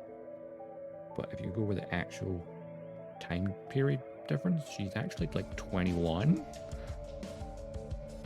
I believe. Like, Eri should be in her 20s. Oh no, 25. There's a 21-year gap, and she was 4 years old, so yeah, she'd be 25. But still a child because she could turn into a Gundam.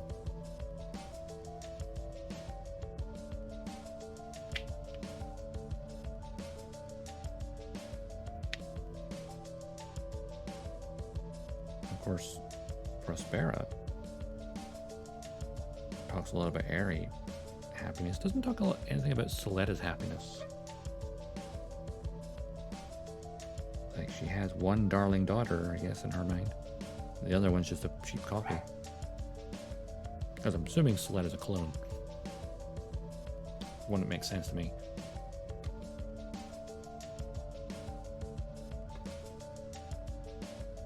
Because obviously she's physically identical to Eri, so clone would make sense.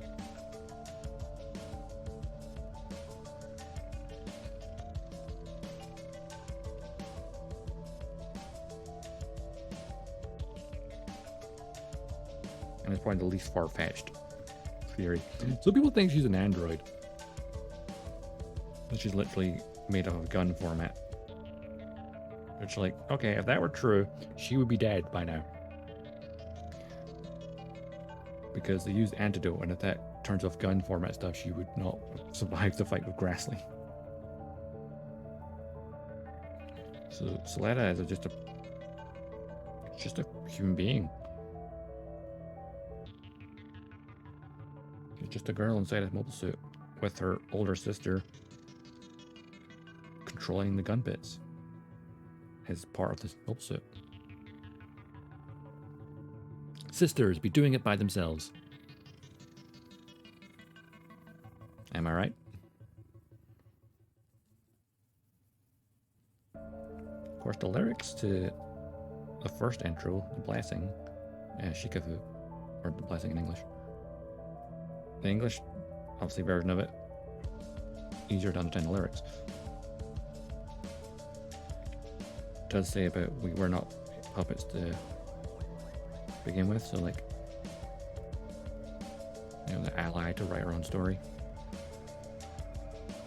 Never were puppets to begin with. So it's like, you're gonna break free of Prospera's control, I think, eventually. I mean, it feels like a way weird to explain her not being in feedback.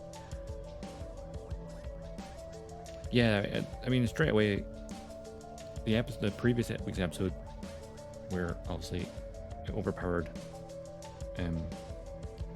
Sophie, and obviously Soletta was screaming for Ariel to stop, because Soletta does not control the gun bits. That's Ariel doing that. Ari inside of it. It's pretty much been confirmed by what Prospera was saying. So it's literally Ari controls the gun bits. Obviously Prospera's Soletta's still the pilot. But I guess she's more along for the ride.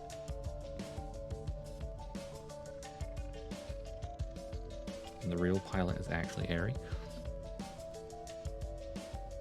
Also explains like when Elan, number 4, got on Ariel and tried and raised the permit score, it didn't react to him at all, despite the fact he's enhanced. It's like the permit system isn't going through the pilot, it's going through the ghost in the shell, if you will.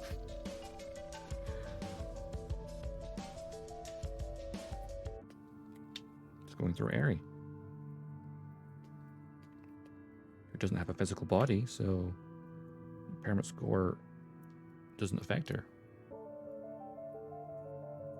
And of course, she was glowing blue in the prologue, unlike everyone else glowing red. Maybe that's the thing, is introduce permanent score at early age.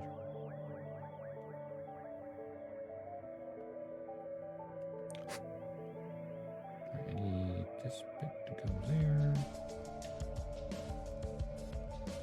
Maybe for the hips. I guess the lower part, that should be for the base adapter. Nothing stashing this now.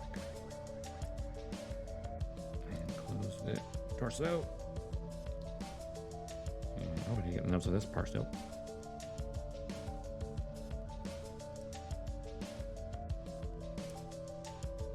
I'm going to use the tougher ones in this.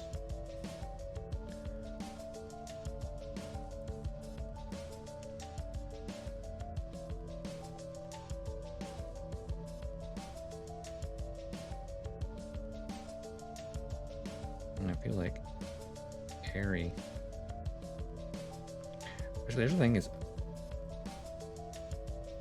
Sophie was going on about killing Mirini and, you know, sort of taking the place to get closer to Soletta and stuff, right? Kind of when Ariel didn't hold back and was well prepared to just kill her. So Soletta was screaming to stop. So it's like, I think at that moment, Ari was being the big sister, protecting Soletta and her and everyone. Even if that meant she was going on a homicidal path.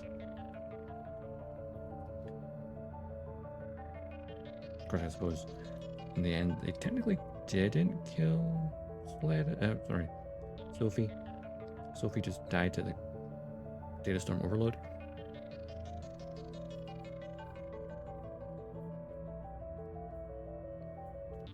I wonder though what that means. Like, does it digitize their mind in some form? Is that kind of like, is that how Ari became a mobile suit?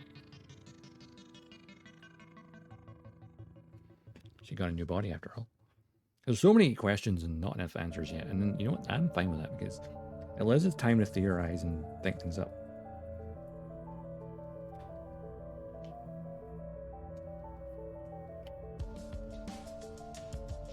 Which is fun to do.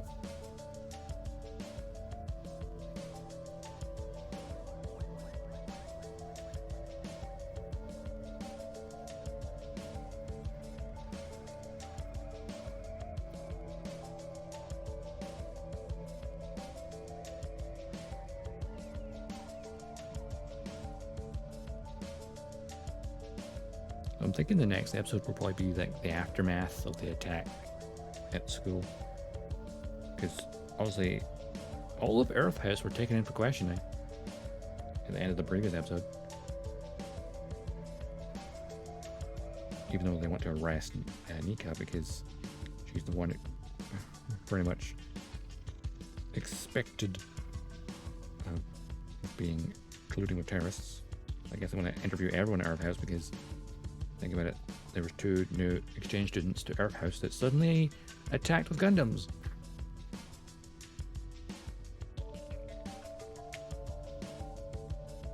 It's like, okay, how the hell did they get here? Oh, you're asking the wrong people. You should be asking Shadiq.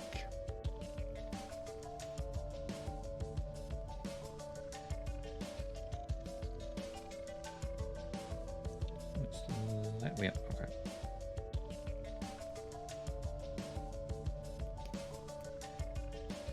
And then this goes into the back of this. That gets us our app crunch.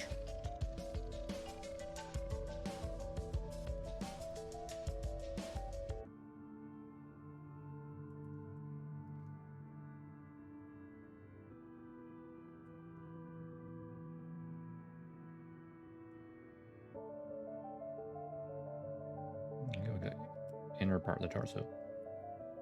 Now we need all the air on our stuff, which we've got the front and back of the chest. I need the back the skirt part as well. Which is number 4 and 5. That's simple. That's easy enough to remember.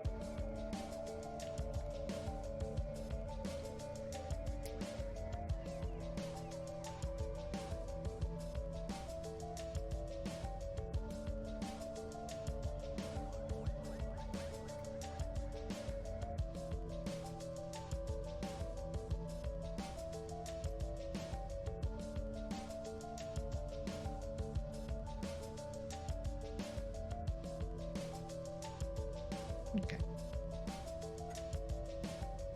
Let's get armor parts done, shall we?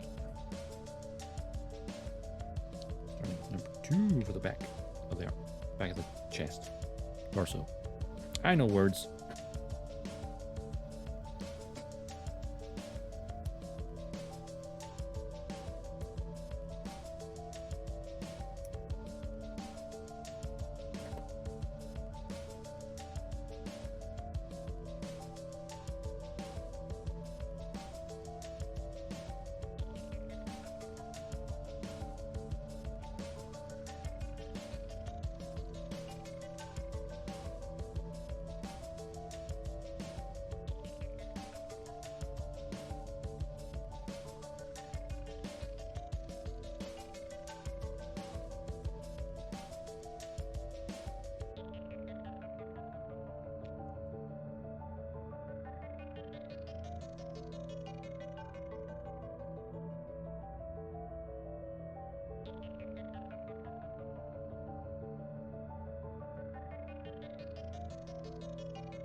Random thought there of how, like, I've got so many Gundam kits to go through, and then knowing it's my birthday at the end of the week, and I know I'm going to get more Gunpla for my birthday.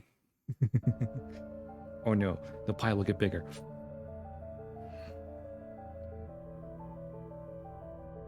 Which round is this going?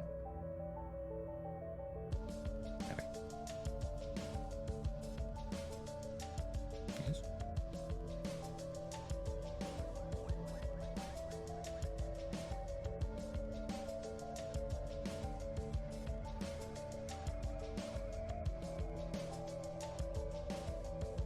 Yeah, because the part of it, yeah.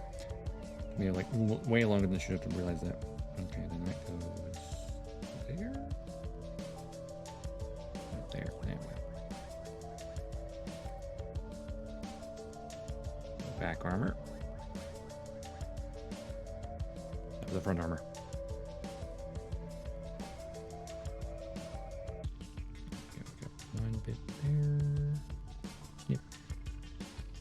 there.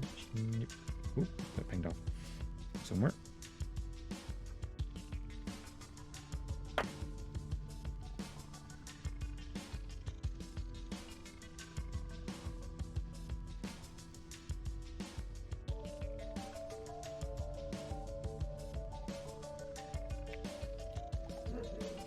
Doggo.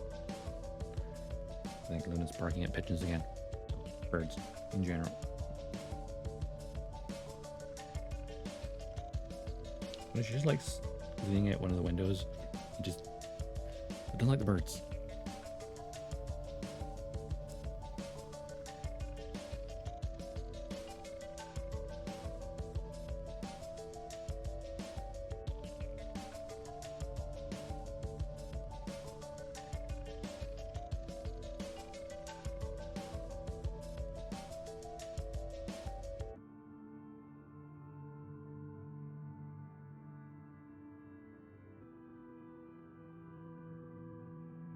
Don't like where this nub is.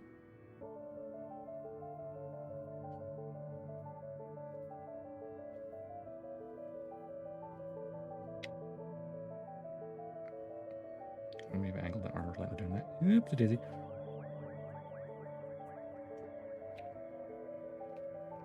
Not too much though. It's fine. I'll just call that battle damage. It's fine.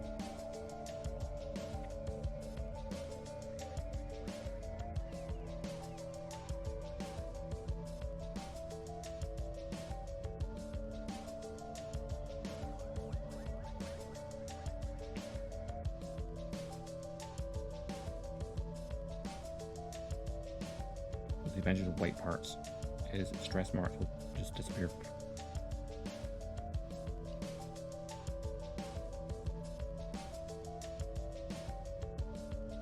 There we go. Little cockpit still looks really popping there.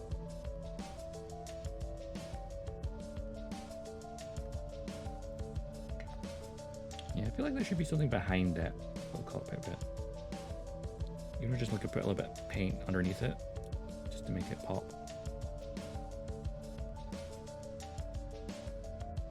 I don't have any paint to hand, so I can do that later.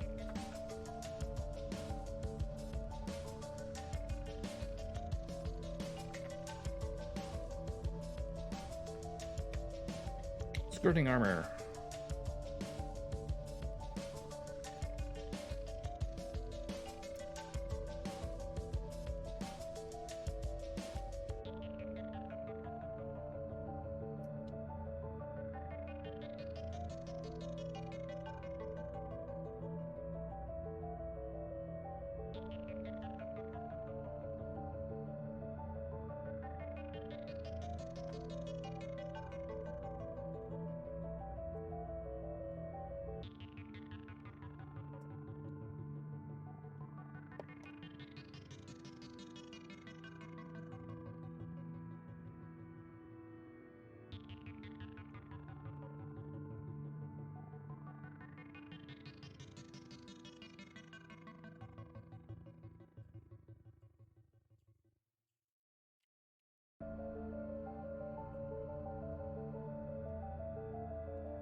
Brain's gonna empty.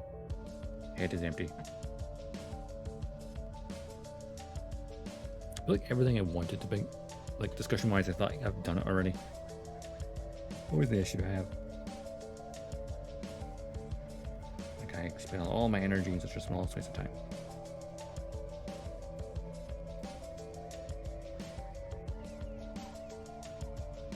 Oh, actually, I think I had a thought there. So like the Gundam Lefrith, Thorn and and the Gunbolas. Because considering that Earthers have very basic tech, it's like, okay, where did they come from? Who funded that? And I think obviously there's probably some funding from Shaddiq, but the tech itself, especially the Gunbolas. If you've seen anything about the Vandus Heart spin-off manga, which its first episode, I think, first chapter is coming soon, I think. It's the Gunpla, especially around its chest, and just a lot of parts in the body are very, very close. Not exact, but almost exactly. Very, very similar to that of the Gundam featured in that. So there's definitely going to be a connection there, I think.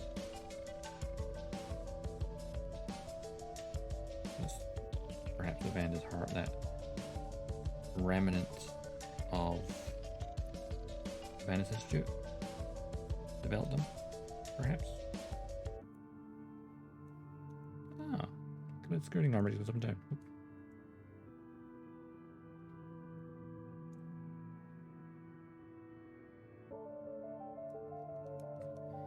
Take care to make sure the part is straight. What if it's not straight? That's okay too.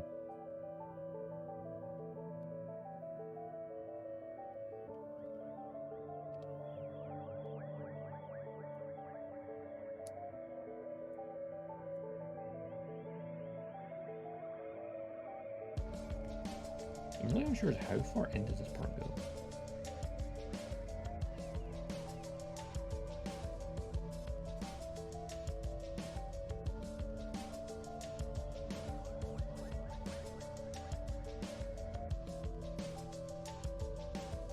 I'm hoping the Vanta's Heart spin-off manga will be available to read in English at some point. And hopefully I don't have to wait months and months for it to be like a physical translation or something. Or at very least, maybe they'll have it like on Gundam Info. That'd be nice. Actually, I used to read that thingy, what's that thingy, Cradle? The little tie-in novel is in between Prologue and the first episode. Because I know that what gave rise to the whole Airy being aerial theory. Because obviously the story is told from Ariel's perspective.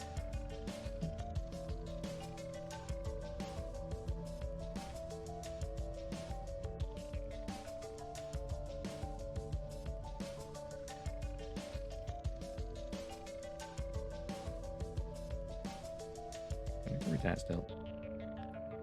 I know the gist of it though, so not like I'm missing too much.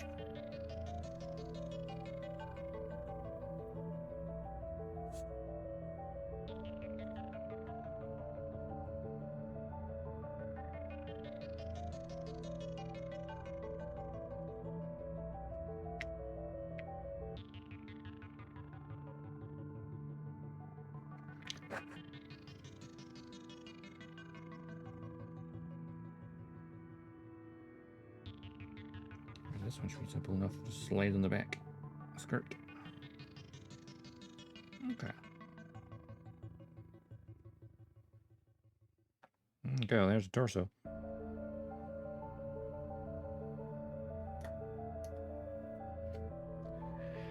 Onto a limb, an arm. The right arm. Okay. I had like 2 hours to get a head and torso. Looks like a point to attach the head.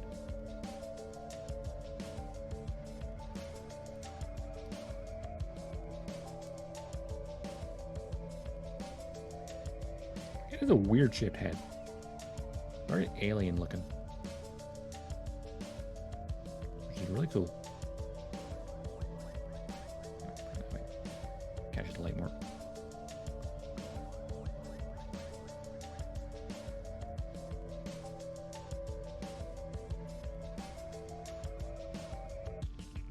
First glance, you're like, oh, it's big ears. No, it's big eyes.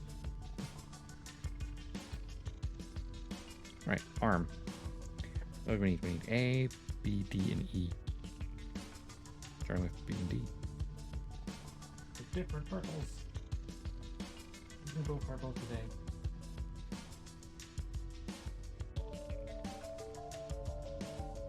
Let's see what we need. We need B17. Which is down here.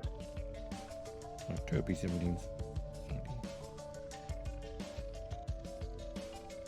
I'm assuming that will be the right side, not the left side, because that's the right side hand.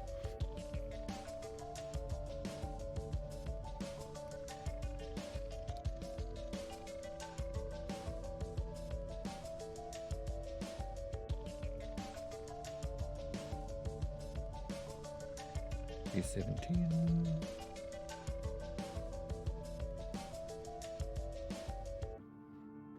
That back there for now. And D10, which is right here. So at least some parts of the arm are identical.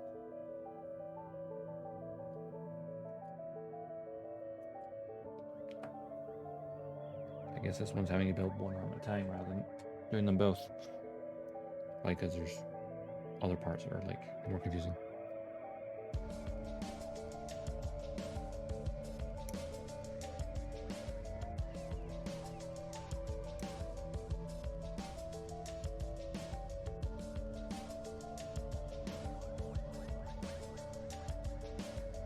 It's a very nice lavender color, isn't it?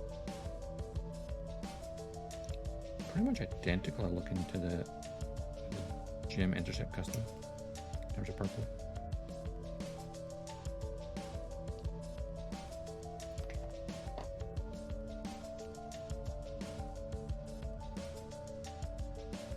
Drinking water.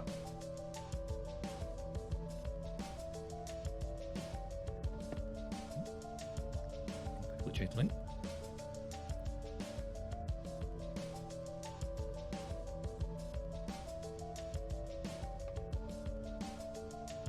Okay. Standing time.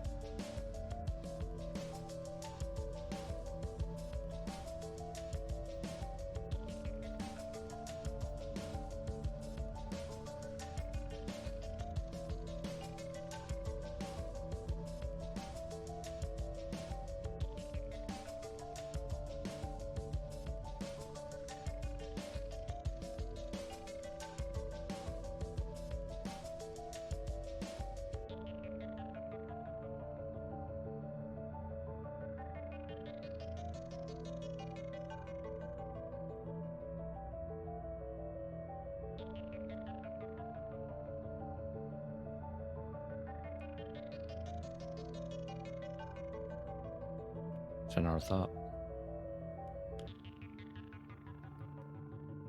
Like the gunned arm and gunned arm ink that Mirini set up to rescue Soletta. It was an ad going, I'll wait for her to finish.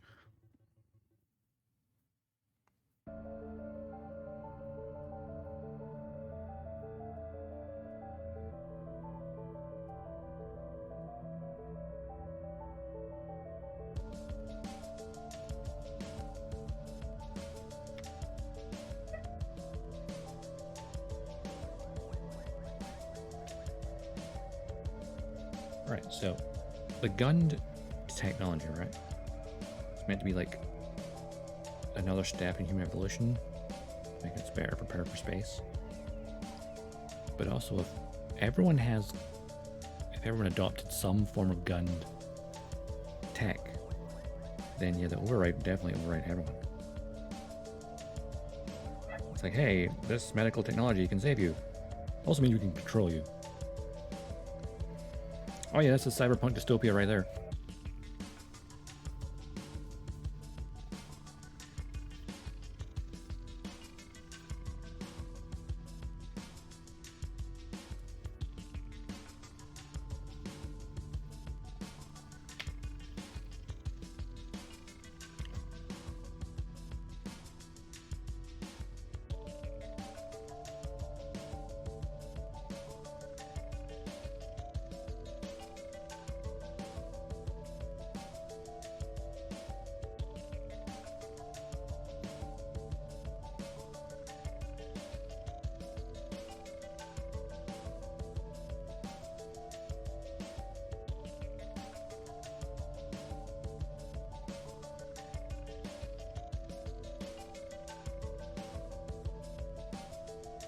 It can fly, it can dance.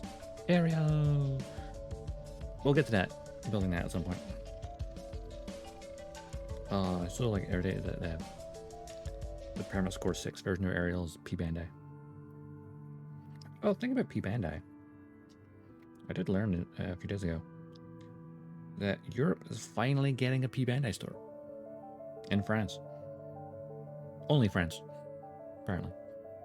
So it'll be P Bandai France and will only ship to French addresses. Like, Well, it's close enough, I suppose. It would certainly be a lot easier to buy things via proxy from France than it would be from Japan. It's just across the channel.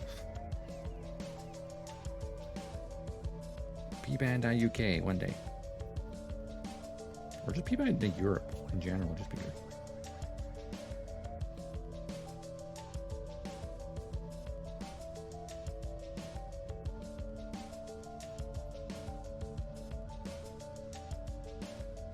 UK having its own one's probably unlikely because the popularity of Gundam here is not the greatest. But there's a lot of us here that are really good, passionate fans, and then there's the fact that cinemas only showed the Kokoro Dewan's Island movie for one day and one screening on that day. That was it. They had one single screening when it came out in September, and I missed it.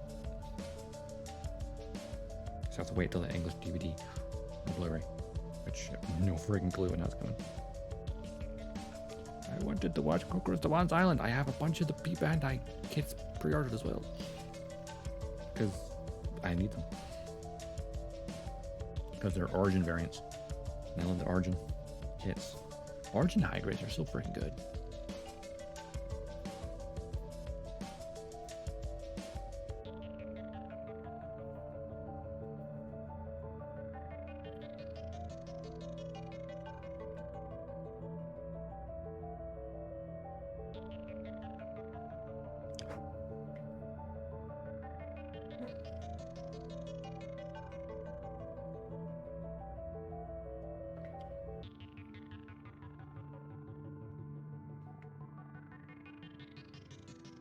I think it's the elbow, no, it's the lower arm.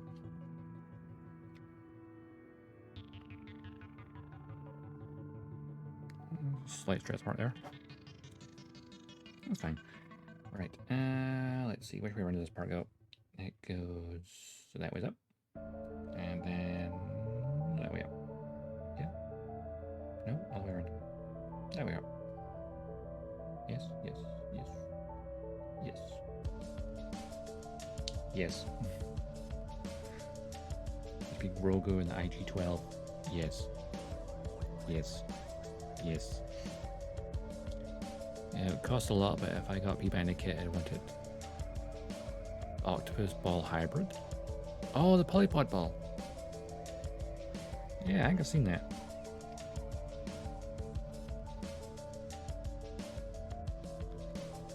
There's a lot of P Bandai stuff where you're like, that makes sense. And other things you're like, why? Like, I know there's plenty of people scratching their head at why the Gundam Death Scythe Hell is P Bandai. And the simple reason is, Wing's not popular in Japan. Very popular in America especially, but it's not popular in Japan. You're like, not a regular release. I think it's P Bandai. It's funny though, because considering how much Gundam Wing is crucial to the Western fan base, because being not only the first one ever broadcast on TV, but the first one ever dubbed on Toonami back in the day, it's very important to a lot of people, even if it is mid. I said it.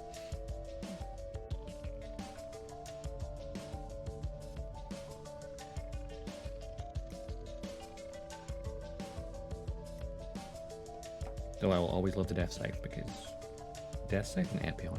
Ah, beautiful. Edgy.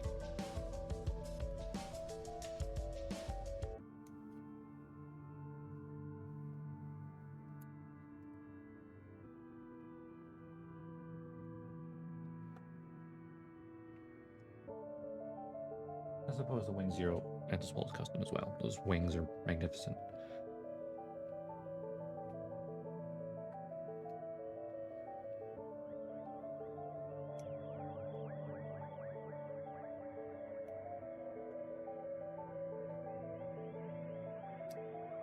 Oops, that pinged away. Never mind. To collect the nubs. I'll ping them to another planet. The gravity. They've escaped it. Lucky them. I think that's kind of a funny thing with Witch from Mercury. How it's the ones in space have the power and the ones on Earth are the ones being shafted. Where traditionally it'd be like space are the bad guys and the Earth are the good guys. Or air quotes on good guys. Because Earth Federation is not a good guy. Nor is the Earth Alliance.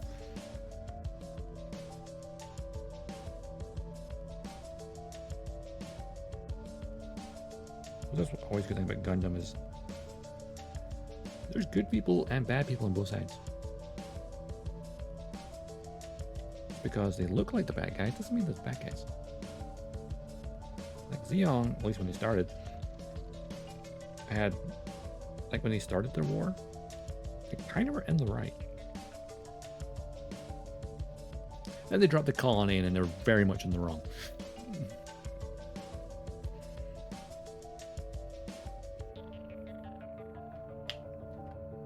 Thank you. Have your war of independence? Yes. That's a just cause. It's a bit violent. Followed by immediately by one of the worst war crimes in, I think, fiction history.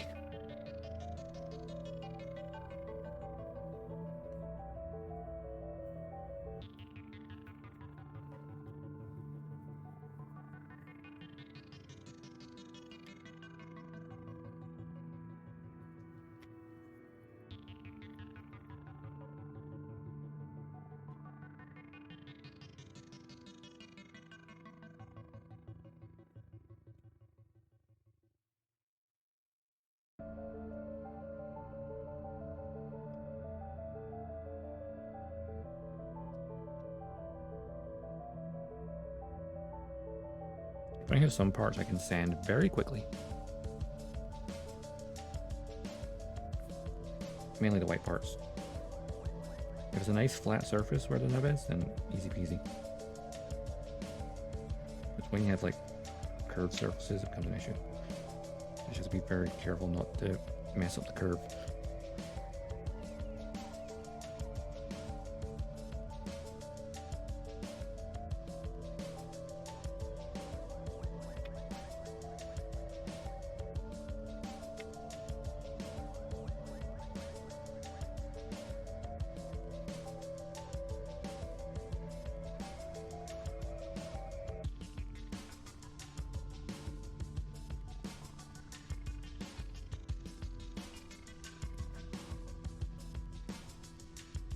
Okay, nice and simple.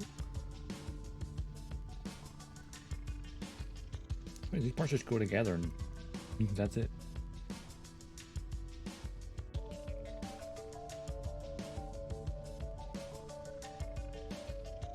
I think these parts can be glued together without any issue.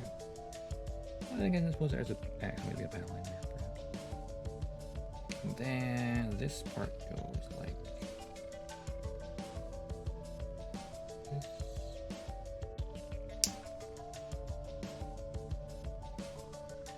Open it, get the back of the armor. From the armor, back of the armor, can't quite tell. Number D9. D9. There it is. So it looks like that at least this section of the arm is actually identical. Because so far all these parts are identical. Like there's two of each part.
and shiny.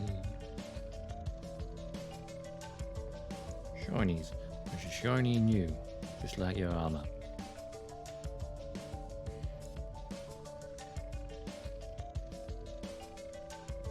Yeah, the Clone Wars. Love it. Love it, like, that's my brain processes. I made a part shiny and I thought of that line.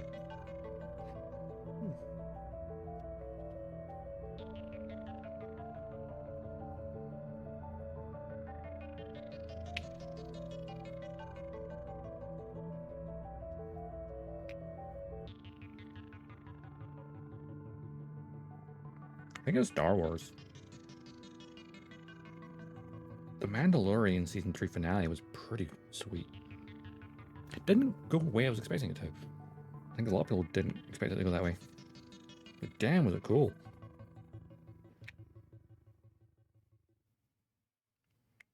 Like, great to see the Mandalorians teaming up. Like, as one people to fight against the Imperial remnant of Moff Gideon. Mandalorians are stronger together. Mandalorians together, strong.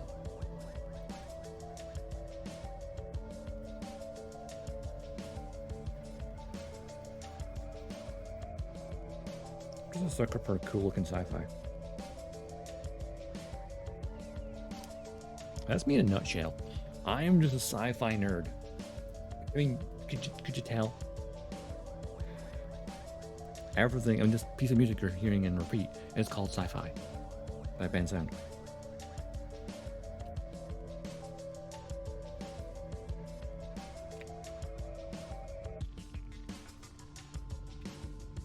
And there's my mercenary vibe. Back to my dream theme is Cosmos by Visual Impulse.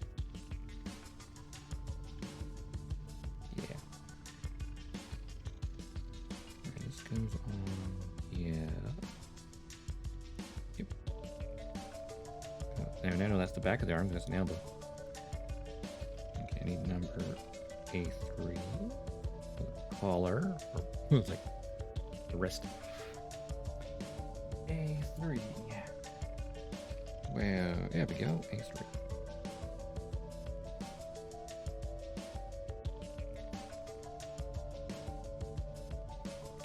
Thick cuff.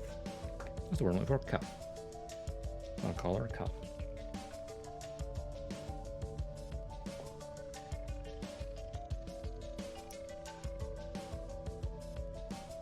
I think the goal today is make sure we finish up the whole upper body.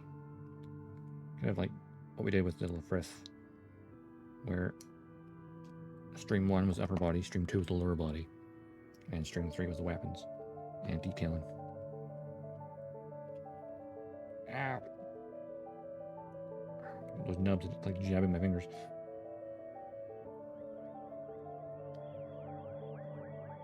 Move the microphone a bit further away so I can lean in a little bit and stretch out my back at the same time.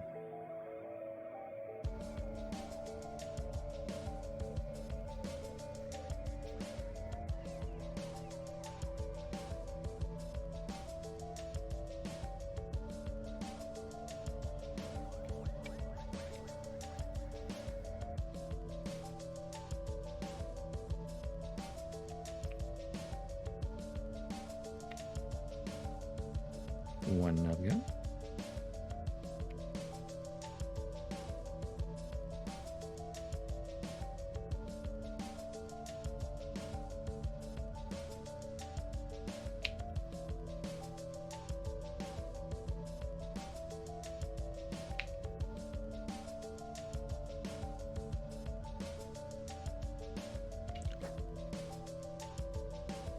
And where's the up? There it is.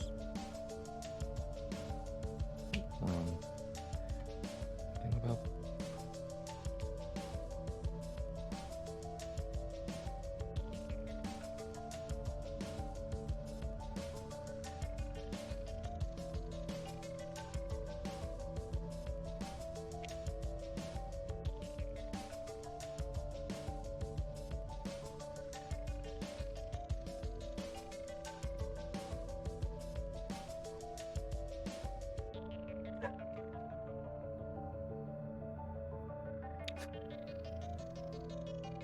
Okay, wrist goes in which direction? That is a very good question.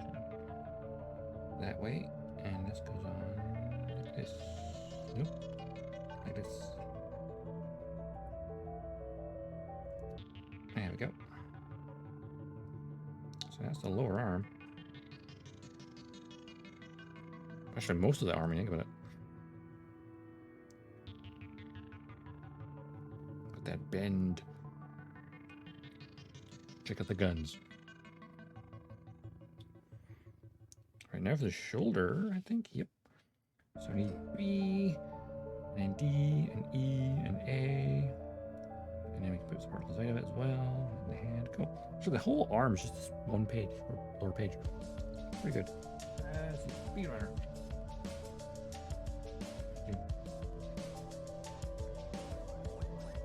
And for this, we need number B3 and 4. This is where it gets particular for left and right.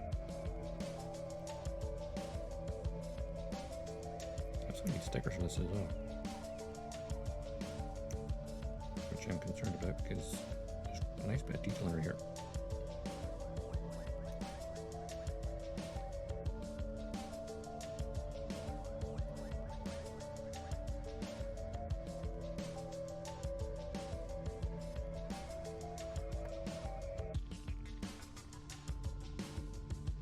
I'll put the runner in my hand.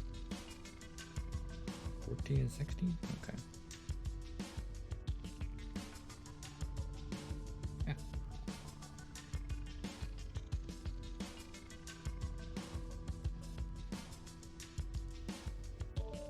Grab these for a little later. Oop, did they not cut up cleanly? There we go. And 16 as well. I like how both shoulders use number 14, but one's is 15, one's 16, depending on left and right. Which is a nice, simple way of doing it. Okay, now we have the inside of the shoulder joint. I'm at. That's everything we need from the B.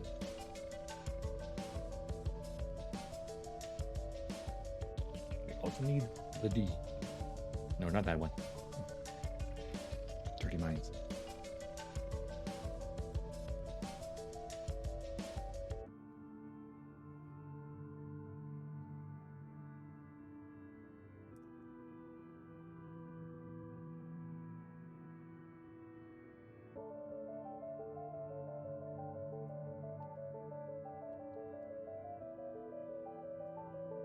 They didn't almost drop that.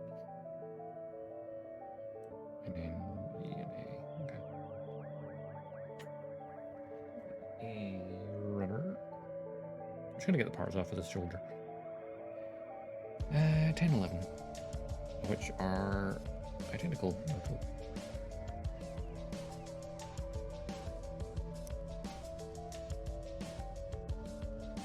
No, they're not identical 10, 11, but there's 2 of each. More correct way to press it. The shoulders are identical.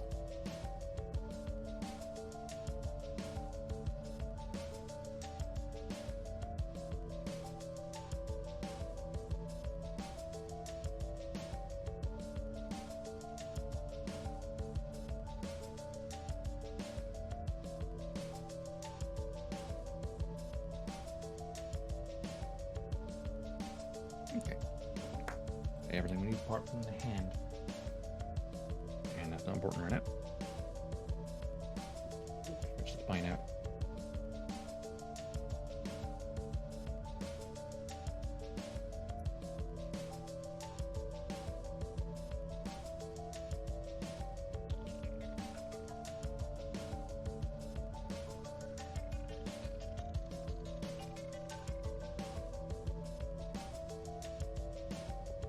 Okay.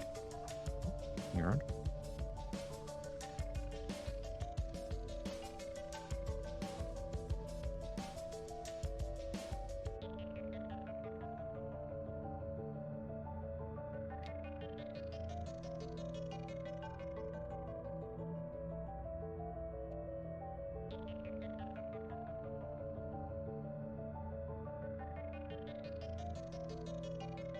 Okay, I think I get rid of that now pretty easily. Speaking of nubs, get them off my damn page. Can see what I'm doing. Where was the other nub? There's one there, and not one there. Cool. I see them all.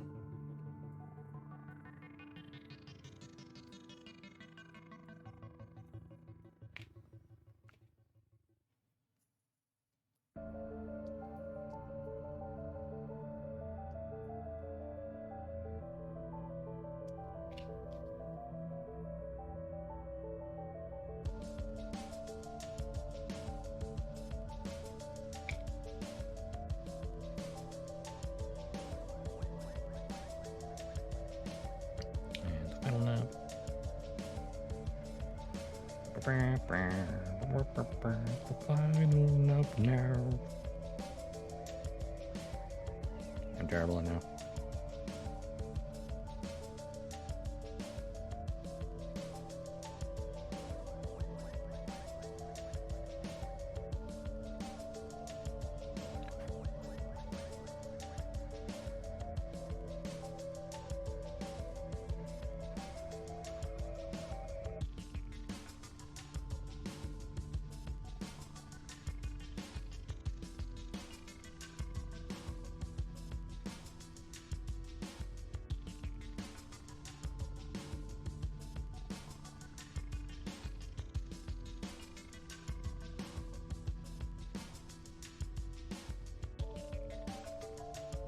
You know, I just had a thought.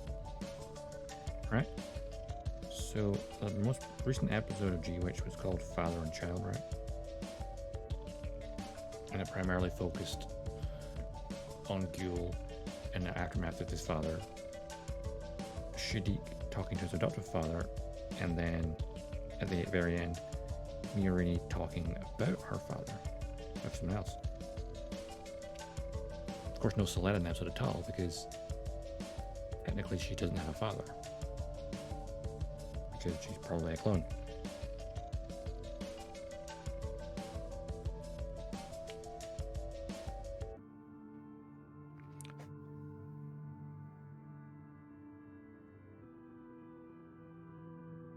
There's a thought.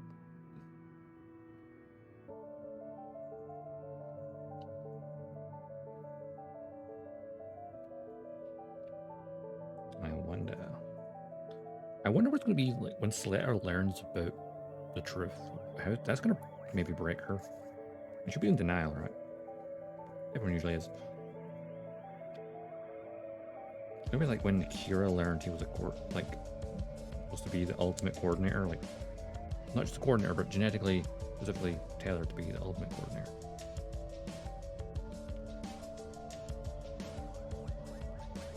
Kind of froze up a little bit.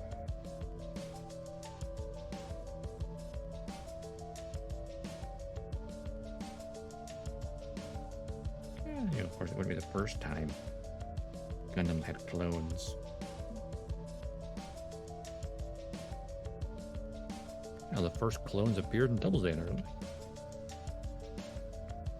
With LPL Peru and then Peru 2 and the rest of them.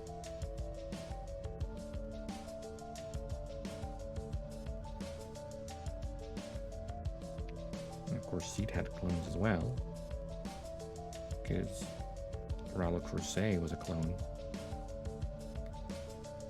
Probably why he was so nihilistic about the world. He knew he was a clone the whole time. And then Ray Zapparello, was that his not son, but was actually another clone of him in Destiny.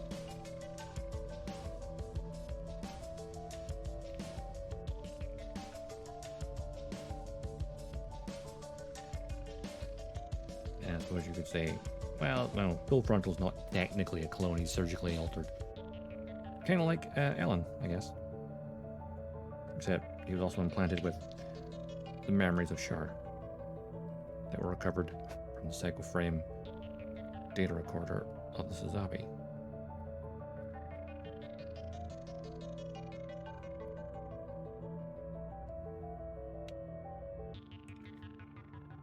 Right, we need to put stickers on a part here. Which one's which right now?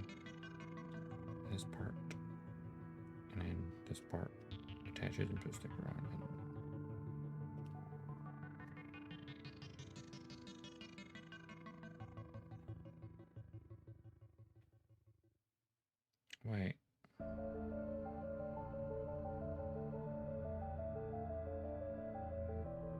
Okay. And I was like, these parts, it's like, yeah, that's the internal part. That's just an external part. So the sticker goes inside this bit. I was thinking it was on both sides, but it's not. Because then the clear part goes over this. Yeah, there we go.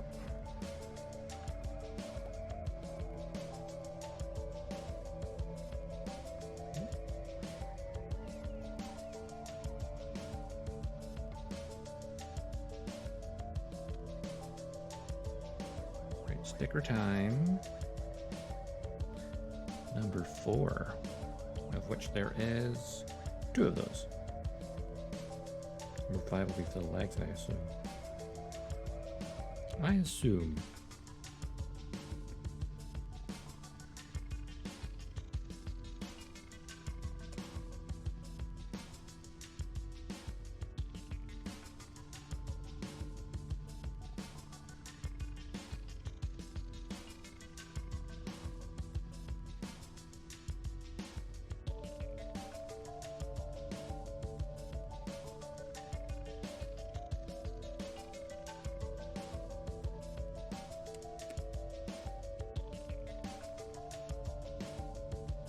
One of these. We're gonna figure out how best to actually do this.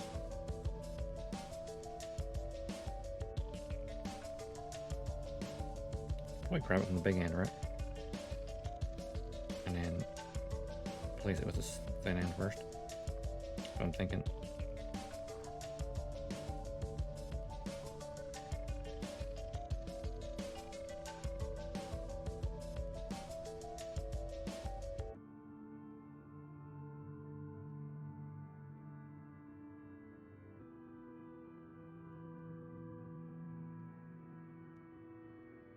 The large enough stickers are a pain to get off this right now.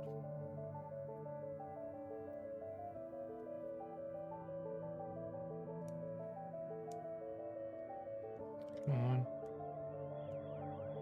Come on, sticker. Come off the backing piece.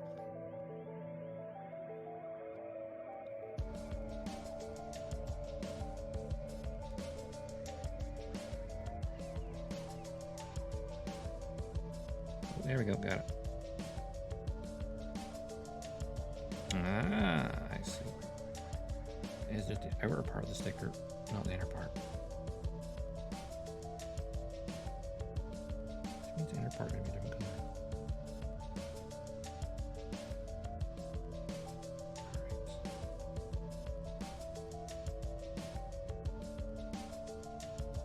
Pull it back up for a second. Make sure this is in properly. Because it is a specific space it's going into.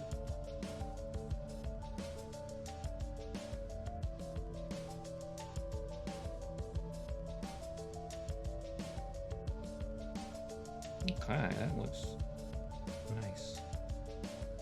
And when a clear part goes over it as well, it's going to be pretty sweet.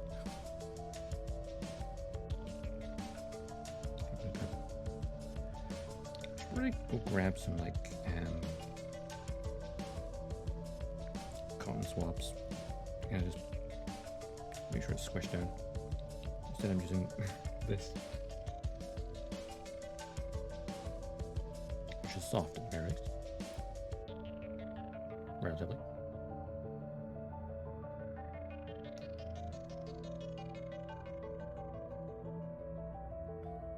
So I like the way it is molded in there, so basically if you wanted to paint it, you could. Shiny.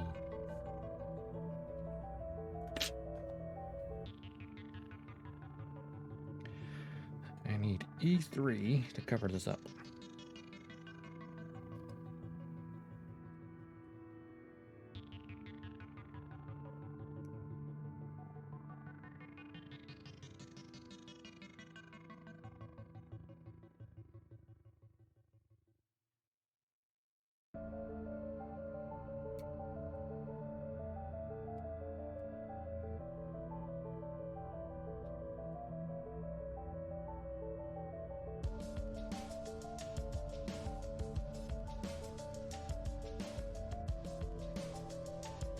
At least with this clear part, I won't be filing on the actual surface of it, just around the edges.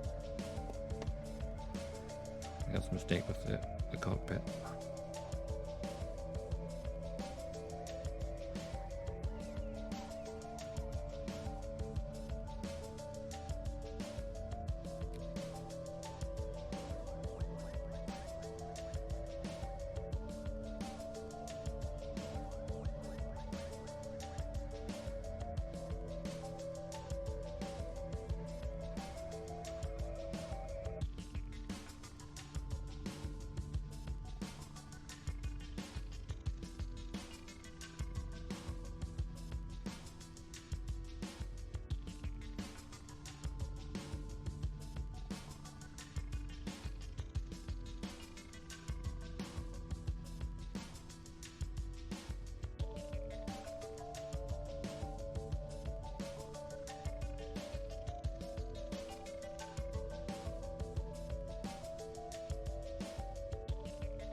Feeling the edge. What do I need to do here?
Polish this back off the edge. I'm not sure how much of it is visible and what isn't.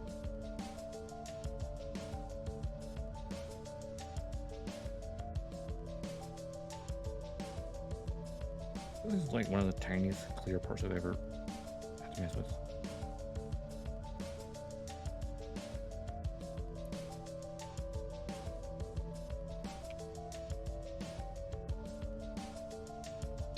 That's the right errand.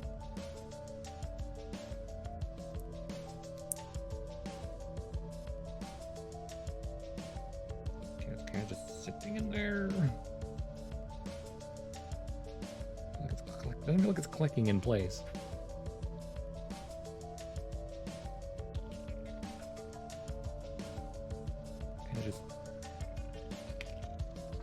Kind of just sits there.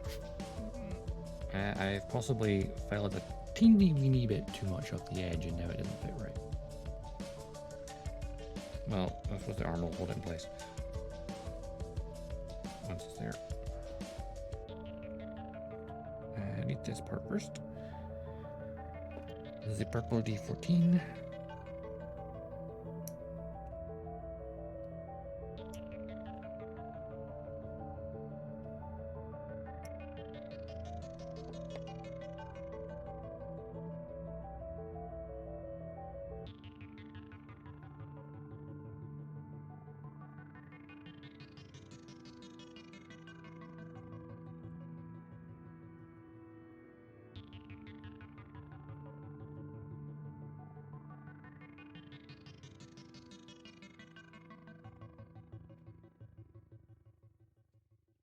Okay.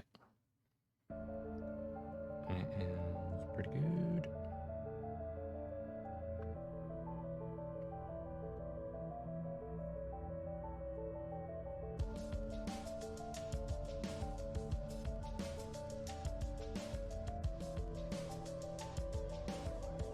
Wrong order.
That part's falling out again.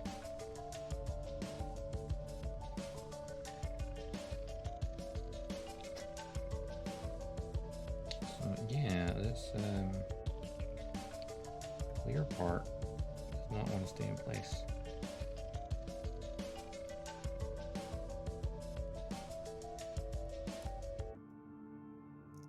Like it's just super, super loose.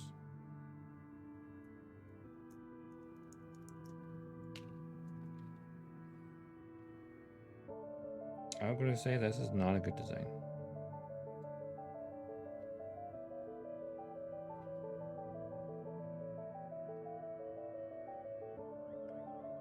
So obviously I needed to... Oh, actually, you know what? Idea. I just rough the surface up a tiny bit. Not so smooth. Then maybe it won't slide out.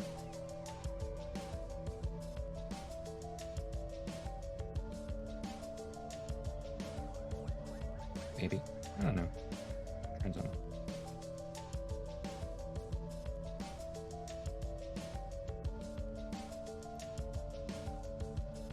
It sounds like it clicks and then it just feels like it isn't secure. I'm going to do the other ones. I need to be more careful when I'm filing the edges of it. I don't make it too thin. That's possible as it's like probably just ever so slightly thinner than it used to be. That it's struggling to hold onto the part.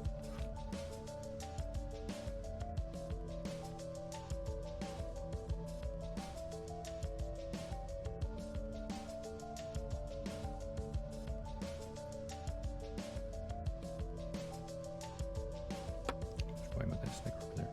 With the rest of them. Keep it safe.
Problem with building is leaning over a little bit.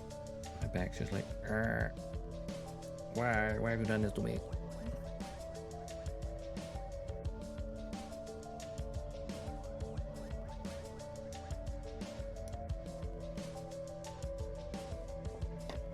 Because when I'm like building normally, I like lean back in my chair while I'm building. But I at least have it partially on camera at least.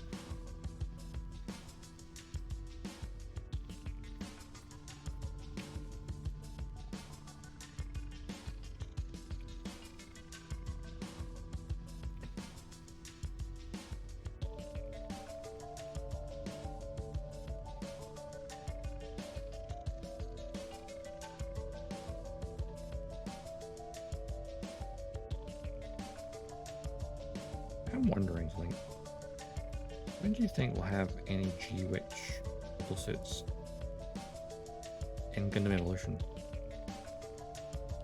Because I have a feeling, because it's very much a game where balance is important to them, that they probably have the first year planned out,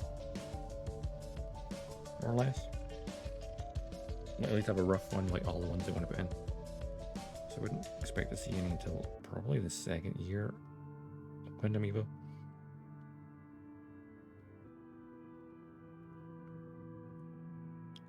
In which case we might see an aerial or something else. Depends on what they want for combat. Oh, of course, the aerial is coming to SD Gundam Battle Alliance at some point in the spring, I think it said. Didn't it? I guess I'll check that. I know it's not there yet.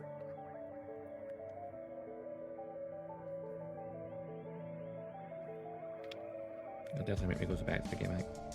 I'm ready to go. I mean, we finished it on stream ages ago.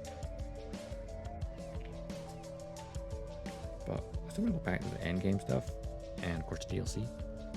But I just never got around to doing it. I'll be trying to put new stuff on the schedule, you know? Like, oh, we can't just play the same game for a bazillion years? That's boring. Oh, maybe. For some people it is. Some people it isn't. All depends on who you are. Like, I can play a game for hours on end. Whether or not it's entertaining is a different matter. Yeah, that comes out if I just touch it with my finger. It is very delicate. Clear bit of plastic. But doesn't that look great? Now, if only it would stay in place. That would be great.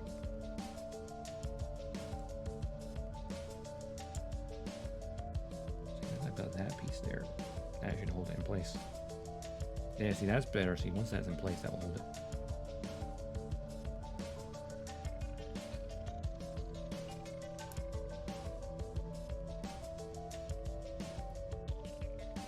So thinking about it, I may have to take this part back off the panel and send here later. Probably. But we're not going to do that now.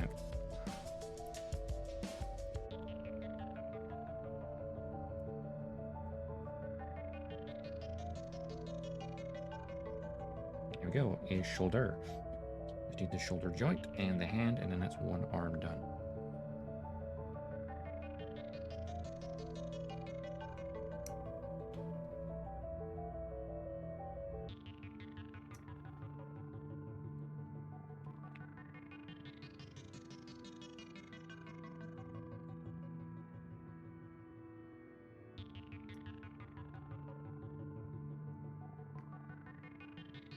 I often feel like I build too slowly.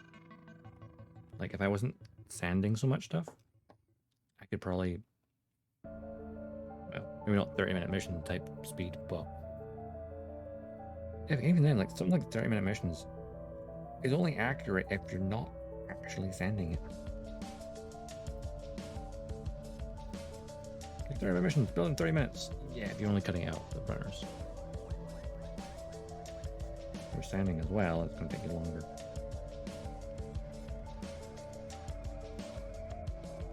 Become my obsession.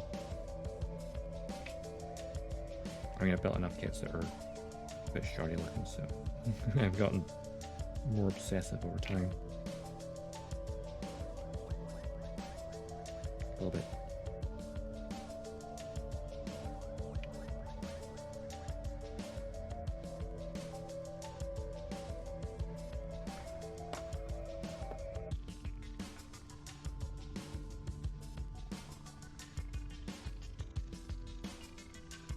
Maybe not. We're at 4 o'clock. We've been going for 3 hours. Feels longer for somehow. I don't know.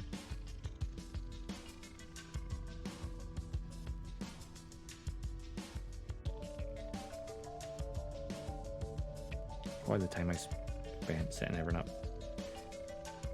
made me think, oh yeah, I've been doing this long. But no.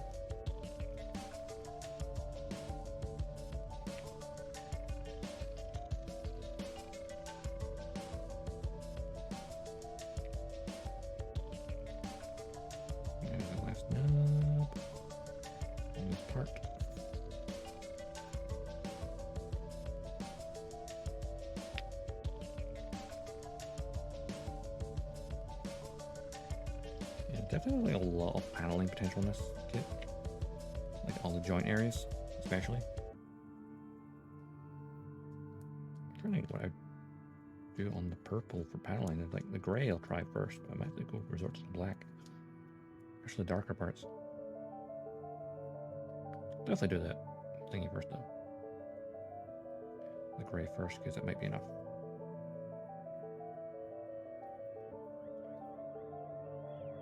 Often the gray is enough by itself.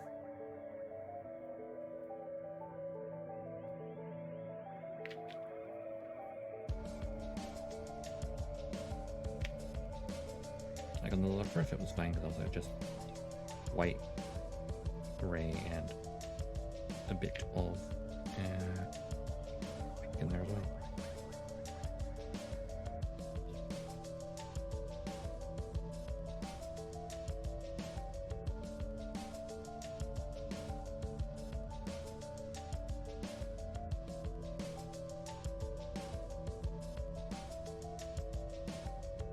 The good thing is we haven't got to any of the color correcting stickers yet. It's just, well, those the head might count as that. But I suppose they're technically details.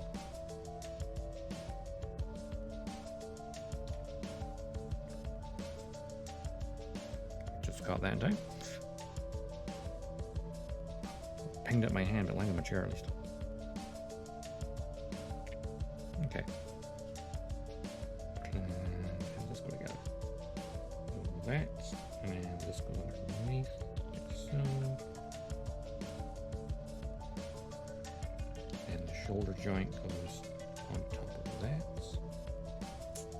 Why do you ever bring the shoulder first and then the arm below it? We're building a little frets all the way around.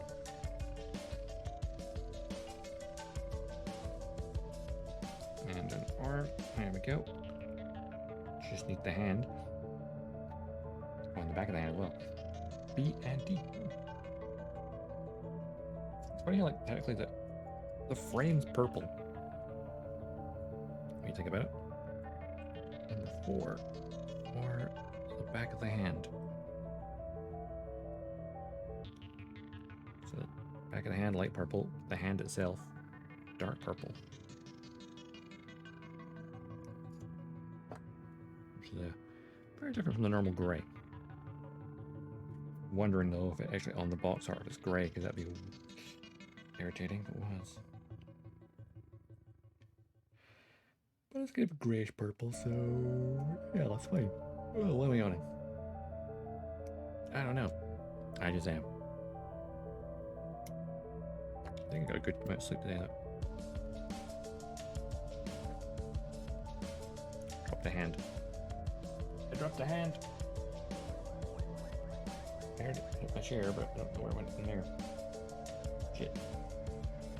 There it is, my foot. Got it. Retrieved it. On the floor.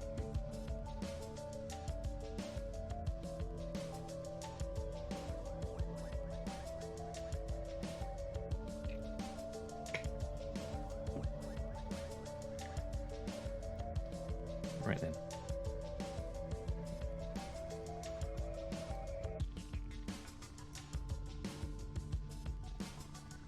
Get a hand built. Finish one arm.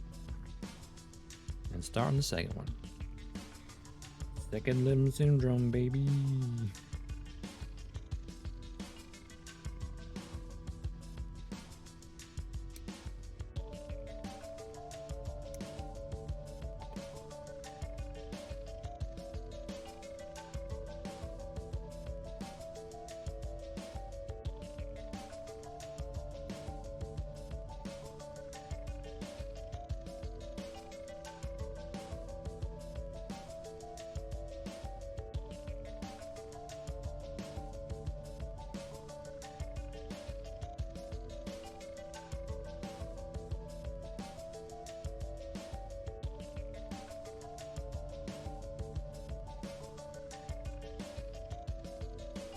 Hairs from the carpet.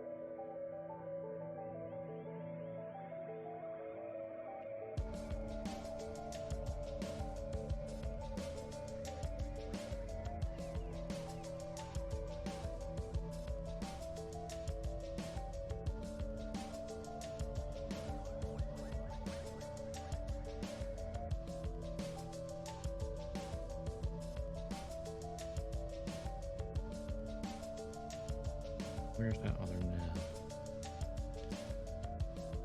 On the thumb, of course, on the thumb. Should be on the thumb.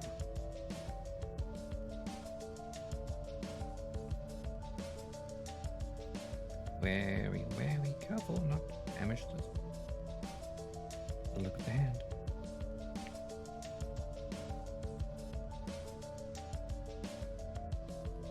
Like a purple colored hand is giving very much Decepticon vibes. Like Devastator. You big giant green purple hands.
Right.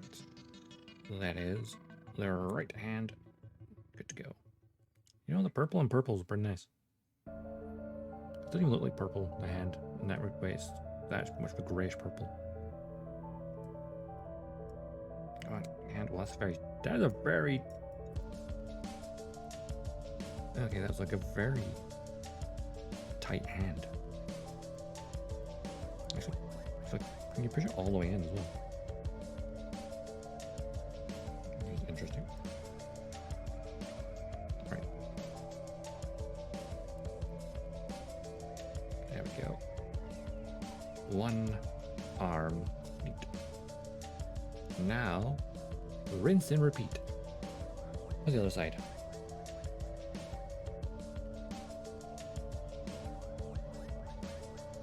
Second limb syndrome time? I think it is. Next page. Left arm.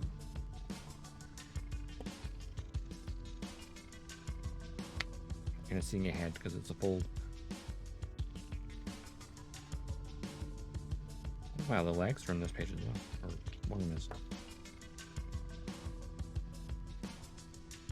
Oh, the legs are identical.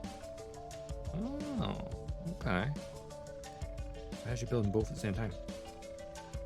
Interesting.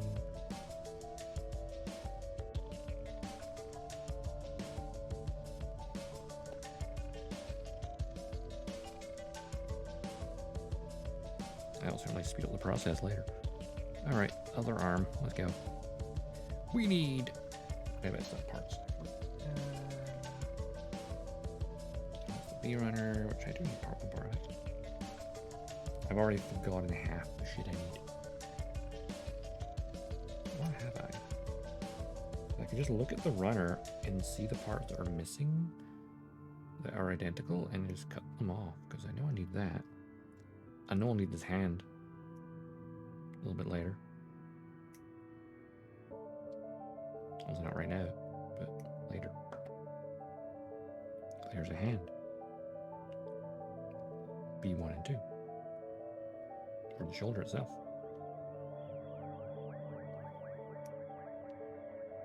Of course, it needs that sticker in it.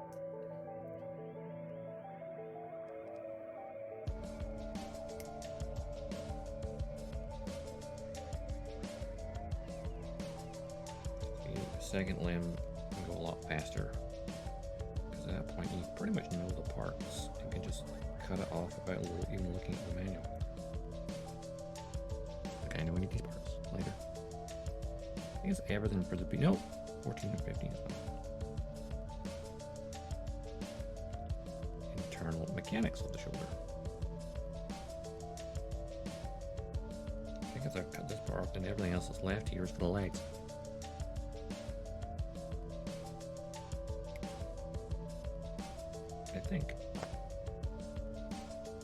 Yeah, I think everything else is like lag stuff. Maybe backpack parts as well.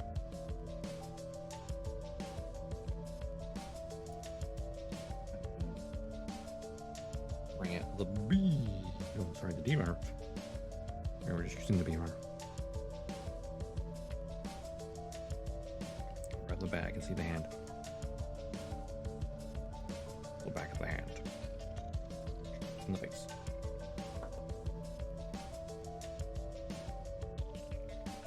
And for the rest of it, we need 10 and 10. We need that. 10 first though.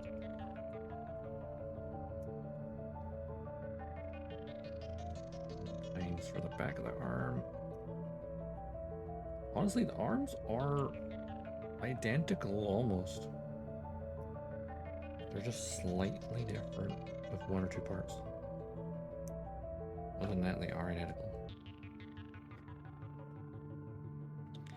Anything else in the D runner? I think there's the two parts of the hand, and then the back of the hand. Yeah, that's everything I think. Oh no, top of the shoulder. Number 14.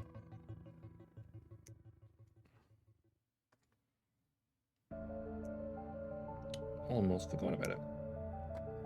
There we go. I'm just going to cut off every part we need right now. Is why not?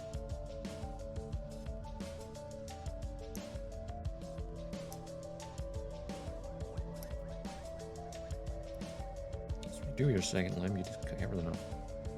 At that point, you know all the parts you need and what order they go in. Roughly. Roughly.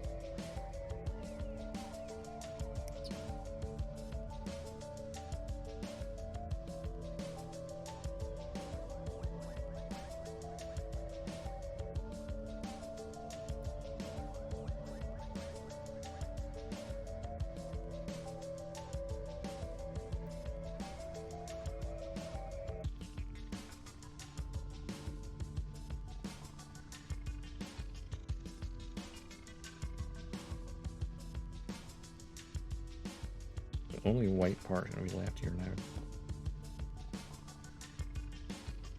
Light parts. I think the other runner is white because it's a totally different color.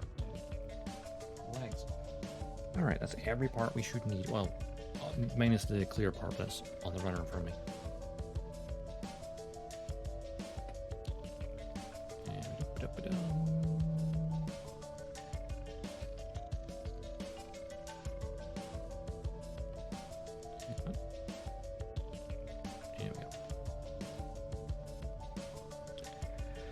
Alright, let's get going, shall we? There's the desire to speedrun it.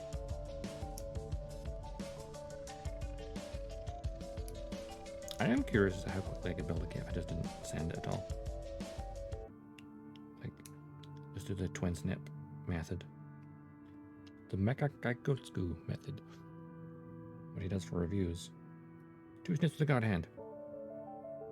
So if there's any nubs visible, then you know for review. You know, fair enough.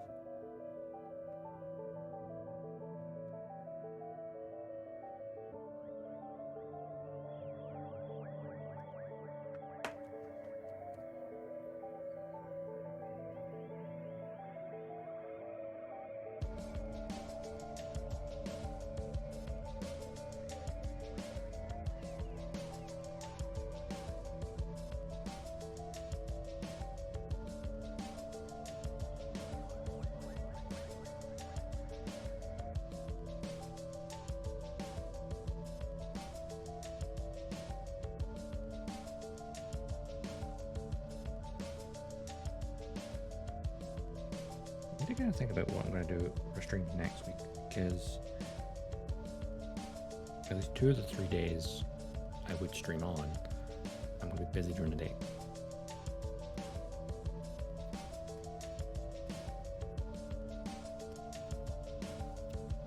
One of those days, Friday, would be my birthday. So, good God. Nothing actually special planned, well, stream-wise.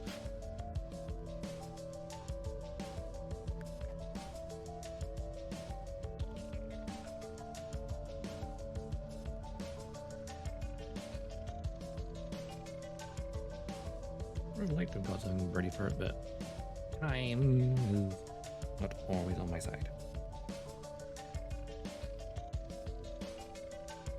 Of course, the following week, I'll have that completely off.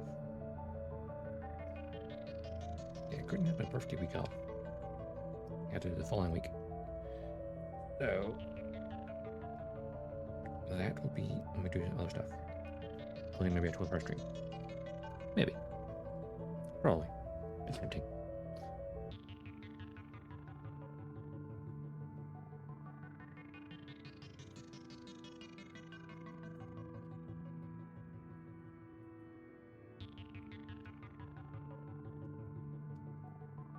I'm going to keep building with G-Witch kits because I want to catch up to the point where maybe the kits I've got every month new kits come out and I can be building them like that month. But I feel like by the time I got through a couple of them, new kits will be added to the pile, so I suppose I'll never run out.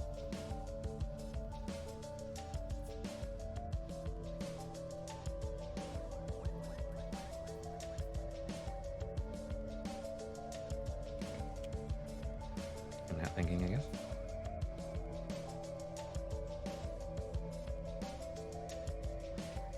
Always be building. Hell, even when the show ends, we'll still be building because, well, season 1 finished before I even got my first kit. So, season 2 will probably end as well before I get the first glass kit. Season 2 could end before I even get like half the season 2 stuff. Or any of the season 2 stuff, mind you. I gotta think about it.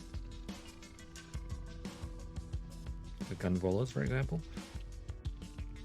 The fact that they're mass produced as well is like, oh, I have to buy multiple. Not at once, though. Over time, perhaps.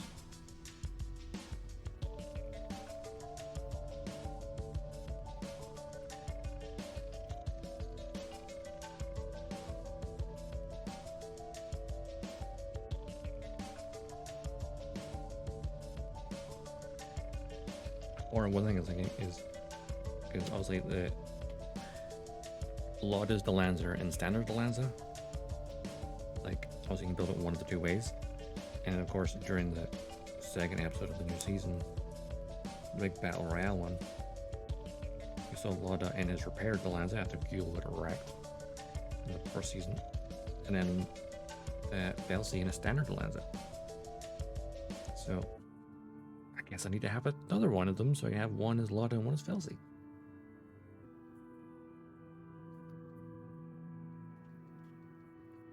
Same with like the Beguir-Beu. I was thinking it's the Beguir-Beu. But the Beguir-Beu is one with that nice fancy shield, the one from the team battle in the first season. I need to get 5 of those because they had 5 in that battle.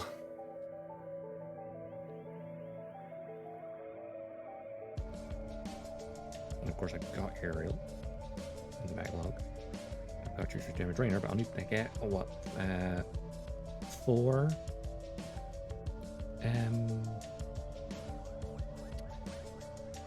why have I suddenly forgot the name of that suit? The friggin' mass-produced peel one. I've forgotten its name suddenly. That's stupid. What's the kid I'm thinking of?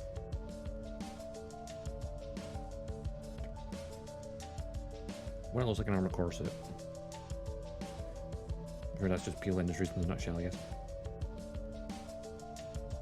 I actually think of Peel Industries and stuff like that. I'm wondering if with the Faract, because now that LN5's using it, it has different weapons.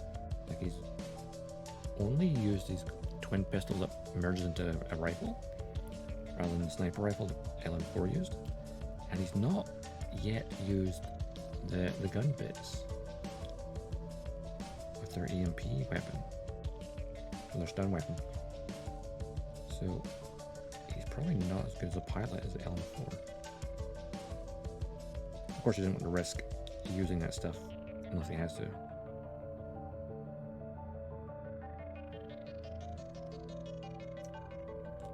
Because Ellen 5 does not want to die. He wants to keep living and harassing people.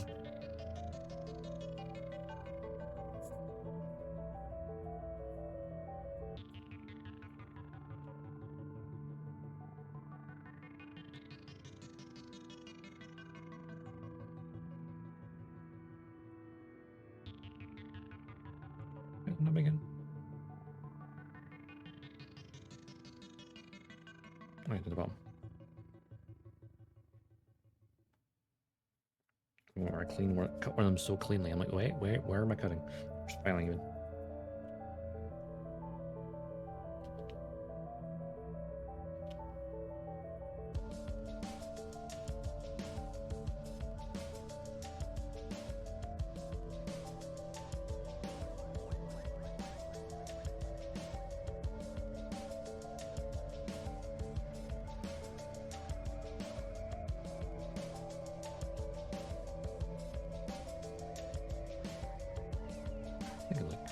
That team battle in season 1 was so freaking good because, well, yeah, most of Air House got wrecked really quickly because they're not that experienced.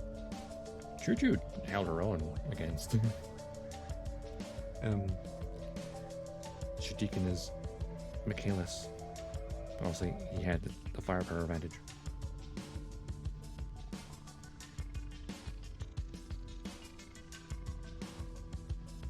And Solana going permit score 6 with the aerial.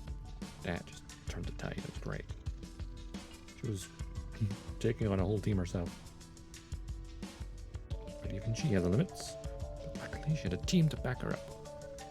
Because that headshot was so satisfying. It's like, oh, you thought you took out Earth House just because their suits are banged up? No. Earth House are better together. They have brains. They salvaged what was left of their mechs and made a sniping platform for what's left of Choo Choo's rifle. And it was glorious.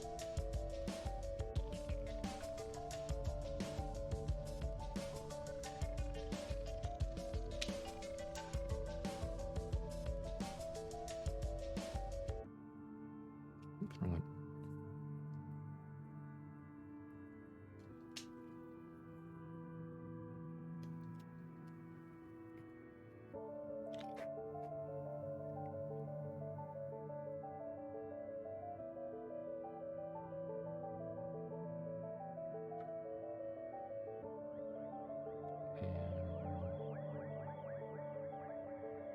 That way, right?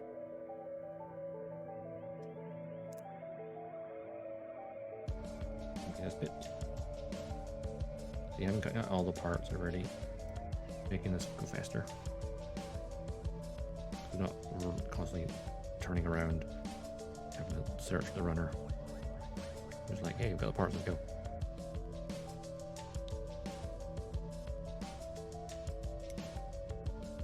That's always the case when I'm building like the second limb.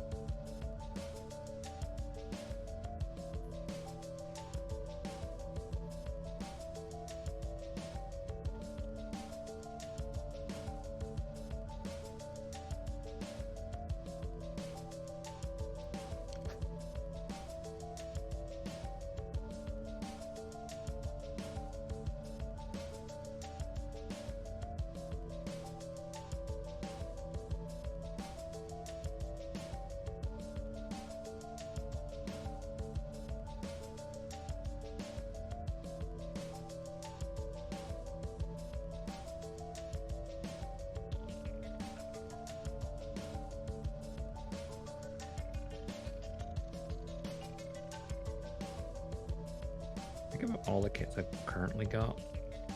I think I'm looking forward to building the Lanza, weirdly the most. Even more than Ariel. Everyone loves Ariel. But think about the Lanza as a chunky boy. And think about chunky mobile suits is really, really cool.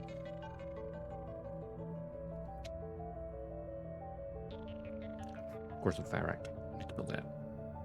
I need to build everything. I must have everything. It's definitely the first time where I'm like this, being a completionist with my kits. Before I was like, I need to have this bit here, this bit there. Now I'm just like, I need the whole, every one in the series, at least one of them. And beyond that, I can decide if I want to get duplicates for like squads and stuff. Having one of each to begin with. What I need to do as well, seems to be able to do this, is like basically, you know, take the box, fold it down, you have the box art still, and the manual, any remaining parts. To like use it, put them in a folder, maybe pull a pocket and stuff. You just have that for G-Witch stuff.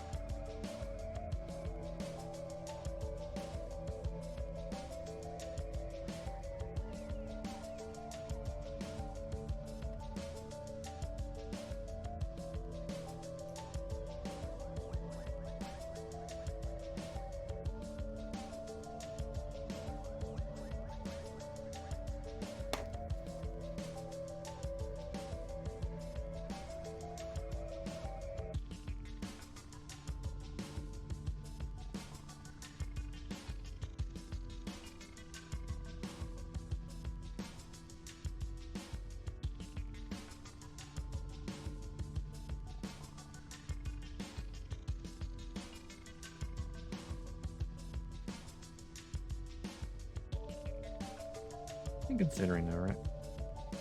Because I feel like streams like this, I like them during the day because I can just spend the whole day building. But like, what are my gaming ones? I usually do it this time as well. It's very hit and miss for like the audience because I want to give people the best opportunity to watch.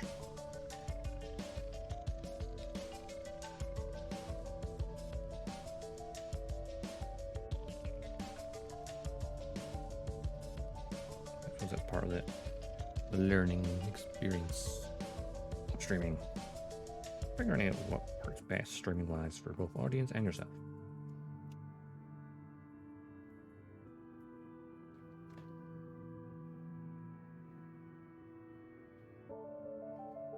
Alright, this needs to go that way. Yes. See, there's the difference between left and right. I think that's on the outside. That's the inside. Very subtle difference. But I guess, oh actually, I think the equipment might... Yeah, the sword part. The weapon there clips onto the arm. That makes sense. Alright, so that's that done. Get that right way up. Okay. So I need these parts next.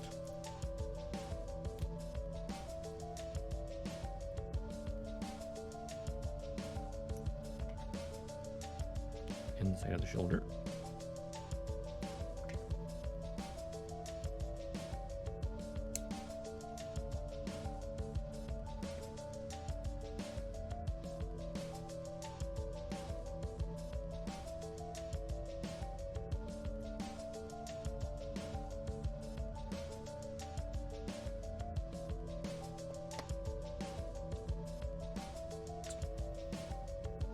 Let the filing begin.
thinking of the Prologue present there, because also this is the second and only other Prologue kit, despite there being more than 2 mobile suits in the Prologue.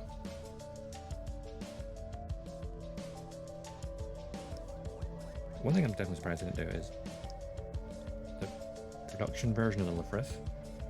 Surprised they never. I just nailed dust, it's fine. I'm surprised they never had the production version of the Lefrith. We saw a fight with those like other thingy weapons, swarm weapons. Which I think their shapes are more a little bit closer to like what Peel Industries had on the Barract. Interesting thought. Just like they're smaller, I guess, compared to like the aerials. The rough prototype.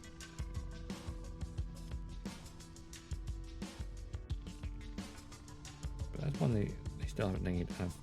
People were expecting maybe to have it as P Bandai to have that version, production version. I've seen people kit bash it, like build a backpack from scratch, which impressive, very impressive. But I'm really surprised they not get the kit from it yet. I guess I didn't want to gamble too much with the Prologue. Even how like we have now a Hindry Strum, I guess, which we saw in the most recent episode. But that's like an evolution of a previous suit that's actually like the mass production one is escorting this one. So what is that? There's like 2 production models from the Prologue we didn't get to see as a kit yet. Hoping we get that soon. Along with like the Salter and the Tordal, was it? I keep forgetting the name of that one from the most recent episode. I need to look at it written down again. What is it?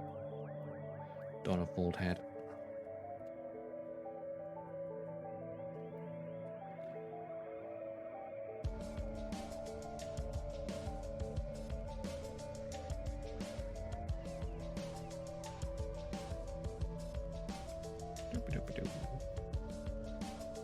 Alright.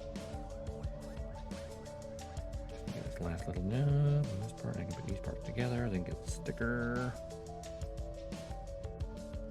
Yay, sticker. Everyone loves stickers, right? Only when they enhance the look. If it's just to replace a piece of, like a default color, that sounds irritating, but hey, as it is. High grade's can only go so far. Though I need to get a look into. I know I've seen it announced, like with Kakarot's Gundam news. That I think there was Mr. Color new paints, specifically for Witcher Mercury stuff. I vaguely remember seeing something at some point that was like Gundam markers as well, but maybe I was just thinking of the paints because I can get. Like, if you can get, honestly, if they have a Witcher Mercury Gundam marker, say, I'll get it. So then I can go over the areas that have, you know, missing colors. Kind of like we did with the Lefrith, where like, at least we had the Gundam Gray, so we could fill in those extra areas that are missing. Which made it look so much better. Same with a couple of like secondary body cameras, which didn't have stickers for, which is kind of weird. They didn't have stickers for that, but hey, is what it is. Right, sticker. I feel my stomach rumbling. I'm pretty sure I had enough to eat for lunch. Maybe not enough.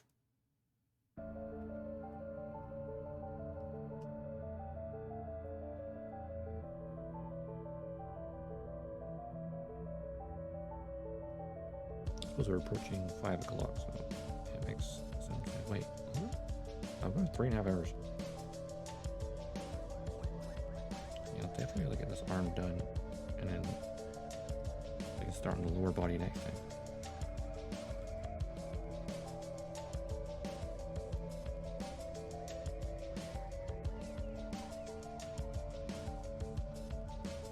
Smooth.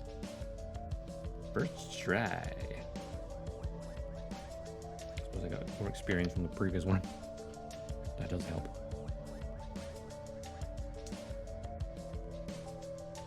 I knew exactly how to line all that time.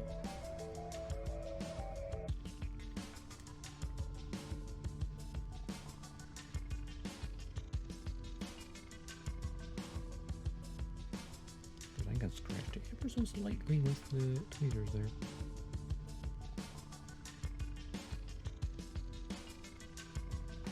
Tiny bit. Don't need. I might keep that.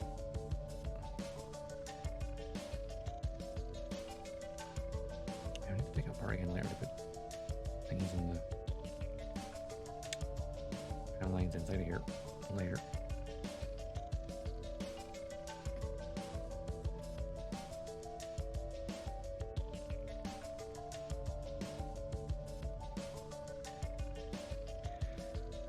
Clear part number 3.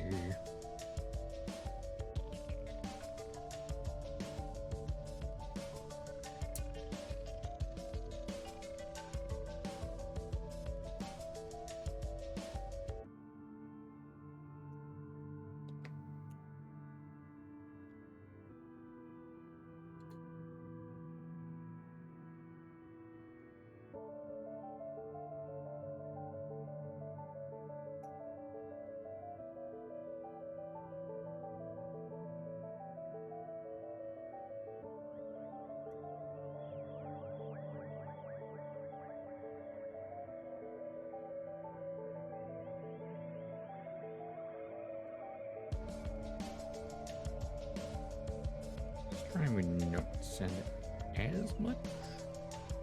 Like very careful with this thing.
Put in the fangs to grits because this was no point.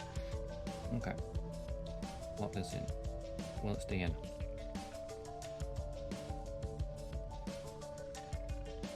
Yep, I definitely failed the other one too much. It just wasn't being held in with the grip. Lesson learned. At least the other one's being held in by the armor in front of it. So it's not too bad.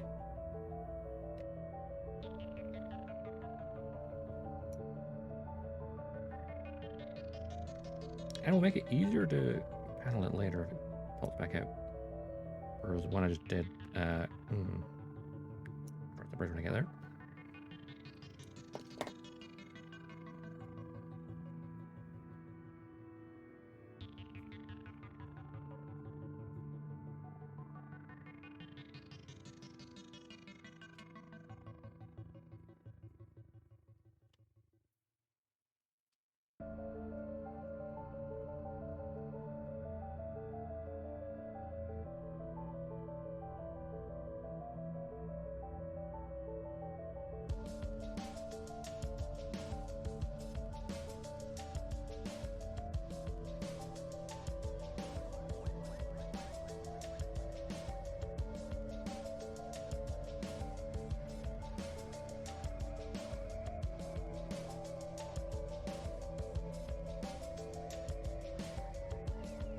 I just realized is also after this arm, it's both legs.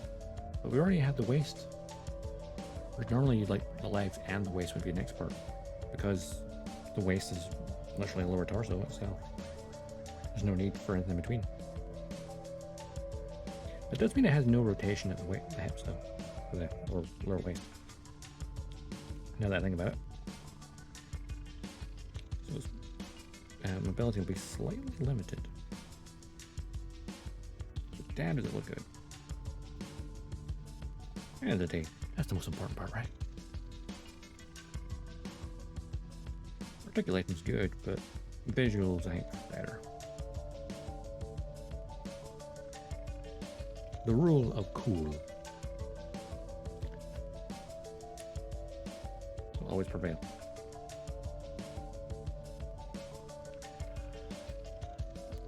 Damn headset keeps sliding forward.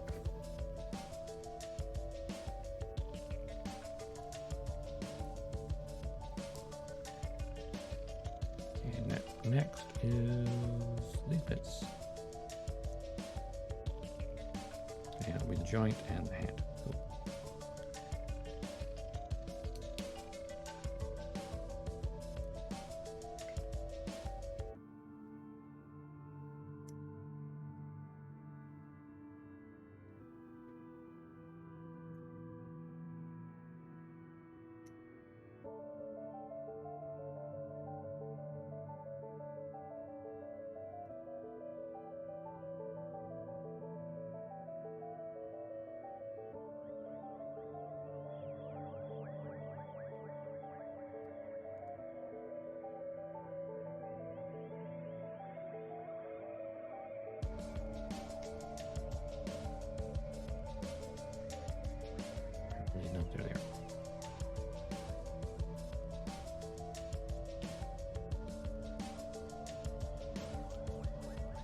White parts will be nice and gentle with because it blends in super easily. Okay, that knob's slightly visible still.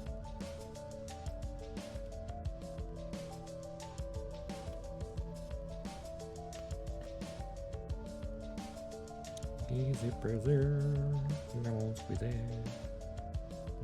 lemon squeezy.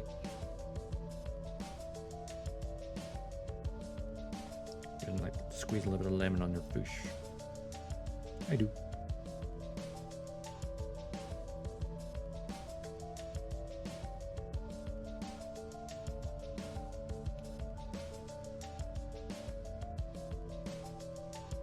Okay, that's not fish and I'm hungry.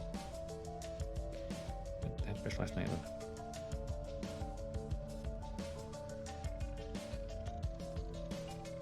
What do I have tonight though? That's the question. Pizza maybe? I do not know.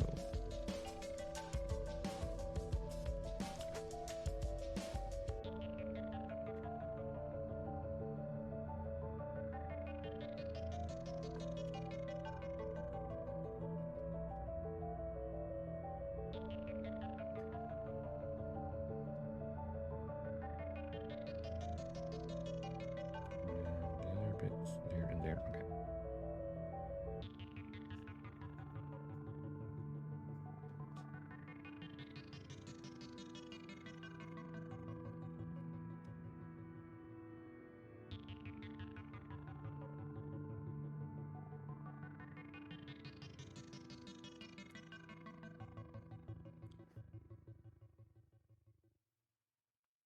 And there's another bit there. There we go.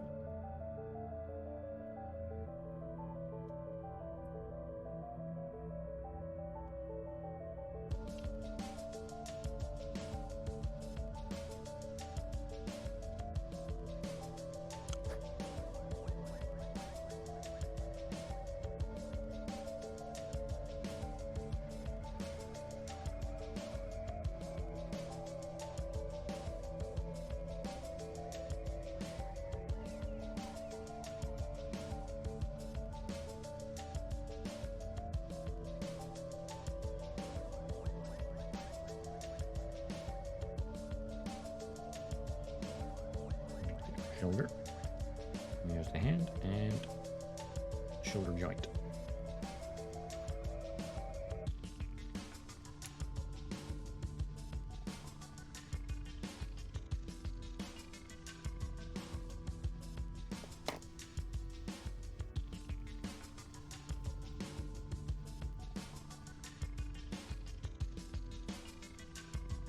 Yeah, I'm definitely getting hungry.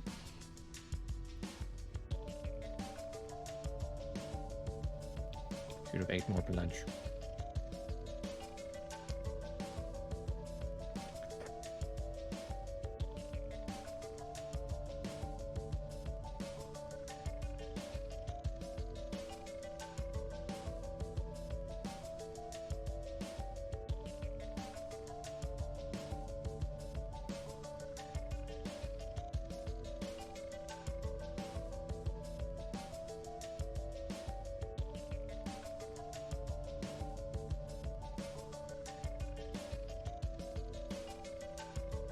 Another piece.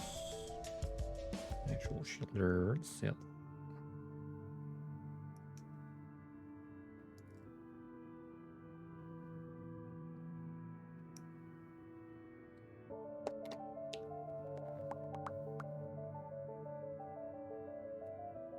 These ball joints are like the easiest thing in the world to file because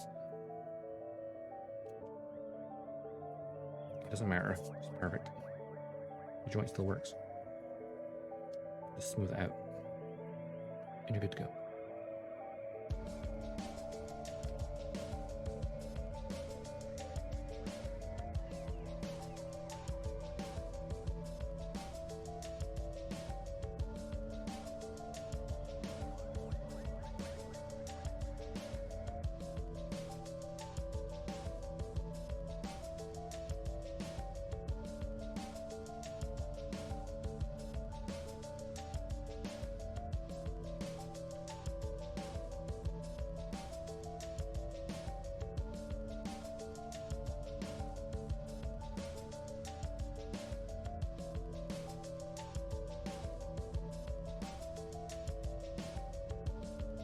I love how my brain works sometimes because I was like thinking, hey, I wonder what Gil's gonna think when he gets back to school. You know, back to the colony. Like, what the hell happened here?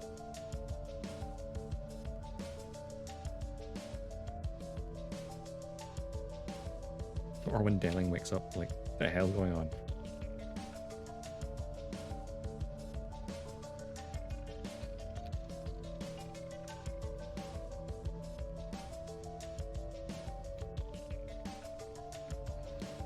There's like a Prospera plotting on one end, got Shaddiq plotting on the other. In the process, screwing up Prospera's plans a little bit. Because she needed Delling to be conscious. I guess. Which is a hell of a departure from what we thought originally when the series started. I assumed she'd want him dead after the prologue, but turns out we were wrong. I mean, she probably does in the end, maybe. Unless, of course, she doesn't hold him completely responsible. Like, yeah, he ordered the attack, but maybe she probably, once she makes use of him, then she'll kill him. Maybe right in front of me or Rini. That would be effed up.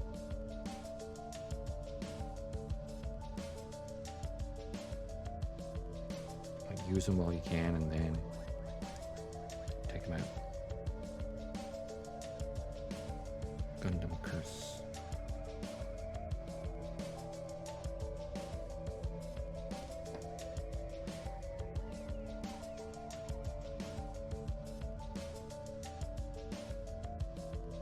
Mobile suits, the Gundams. Which I suppose is true in almost every universe of Gundams. Because they're almost a curse in a way.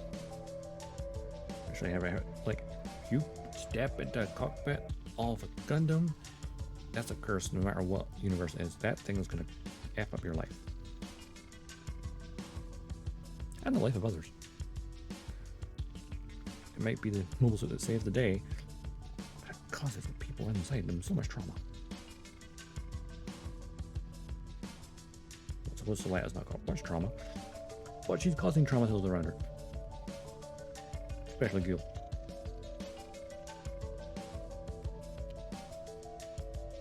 And L number 4. Rip. And then one guy that she squished. I saw people wondering, like, if that little girl on Earth that was yelling about her dad not coming back from the plant, people were like, I wonder, do you think her dad was the one that Soletta squished? Or one of the guys that the sparrow shot in the head?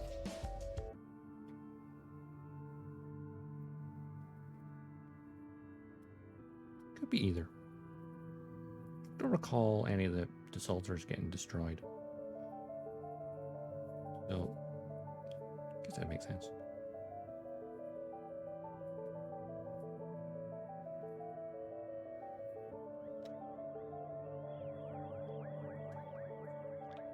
I think maybe one desultor was destroyed. At least one.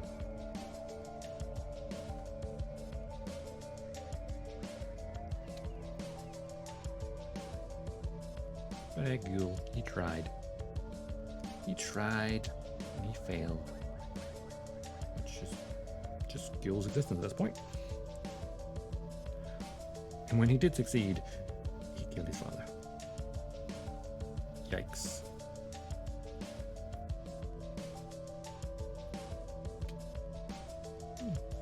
Gundam shows up to school one day and ruins your day.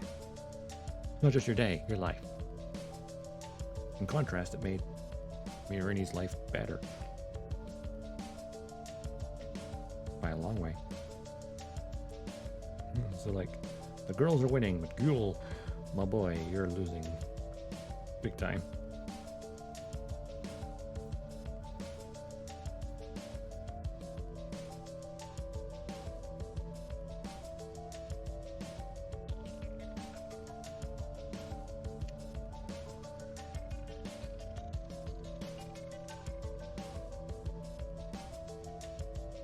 Okay. And back of the hand, on we go.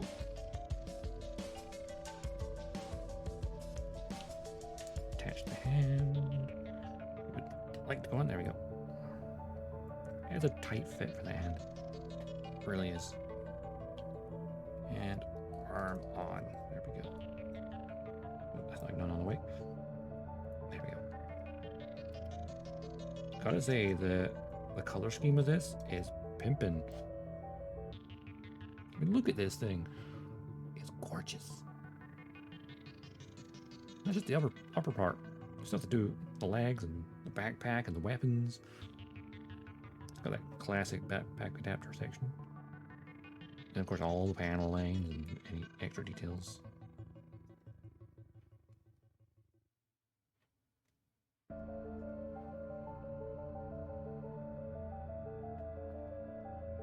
So we look.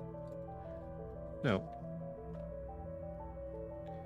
we do need to get both legs built down here. So both the legs built, and then there's no waist to do, so those attach straight away.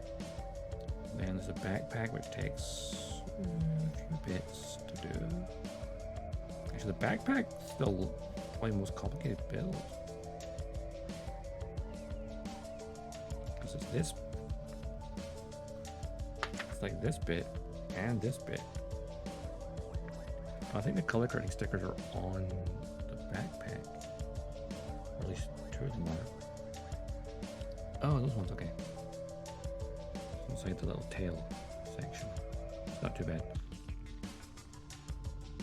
But on the legs, though. There's the part. The shiny bit goes in behind the clear bit. No other stickers on the legs.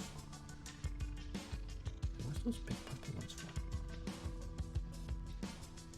Ah, on the wingtips. Back of the wingtips, okay. I see.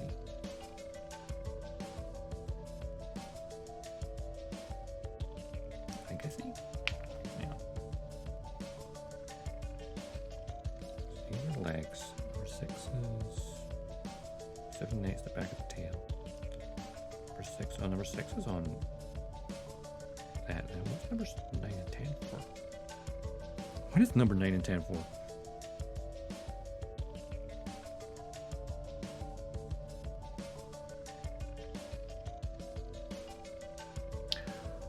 Oh, I think I see. Right. So in the backpack, right? There is a purple piece and another piece on the inside which is not actually purple. And that's the part of the sticker. Here, that's inside the backpack. That's not terrible. Place to have a correcting sticker. Because I feel like you're not really going to see that part much. Except when the wings open like that. And yeah, that's not terrible, honestly. I've seen worse stickers. But yeah. The legs are what's next. But what time are we at? We're 10 to 5. We're just under the 4 hours. So we actually built this a little bit faster than I thought. Not bad. The head's also looking pretty good, I think. Even though like those are stickers, I do wish that was underneath a clear part. I think that would be better, but I don't know why they designed it so that it goes over the clear part. I mean, I suppose you could attempt to paint it on the inside. Or if it was like the double-sided sticker for like the gun system on the Gundam. If it was like that, then that would probably be a bit better. Because then it could be underneath the sticker and look a lot better. Whereas where it is right now, it's above the clear part and it looks weird.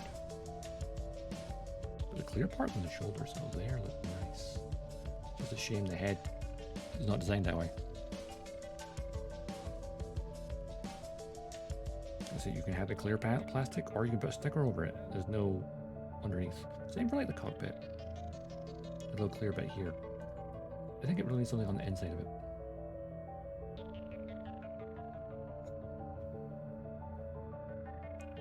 Maybe if I try to repaint this in the future, I might try and produce this underneath the sticker. But that's a wait and see thing. I'm gonna finish building it. I don't want to do any like extensive painting of anything because I want to get through my kits. It's bad enough I've got like a Zeta Gundam machine sitting half painted for many months. I just can't be bothered to do it. I don't know why. I think they'll fall in favor of painting. At least the airbrush. Alright, what we shall do though, maybe yeah, probably wrap it up here because I don't think I can build the legs that quickly. Food. So, I will look for someone to raid while I do that. Oh, crap. Clicking, hitting my mouse off the board. Give us a bottle. Right, and we're gonna grab it. Have a look-see. Anyone doing Gunpla? Don't think. No, Mara's not live until 6 o'clock, actually. Oh! Coleman though. He's not live.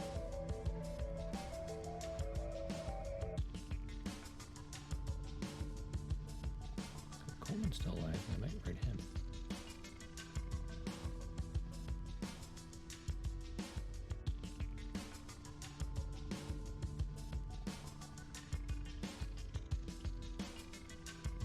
Don't see him. Smarter.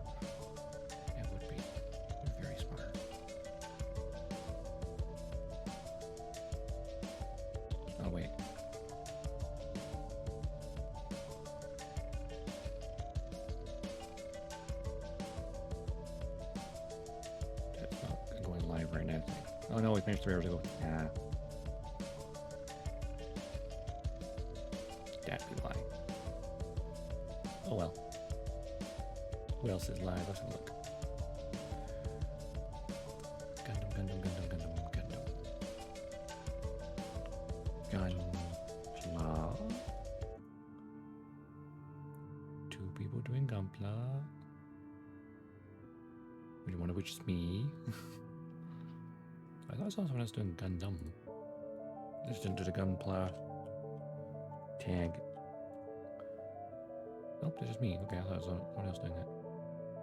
I stand corrected. The joy of looking for people to raid. Good to meet new people doing Gunpla, you know? Expand the knowledge of people who build Gunpla.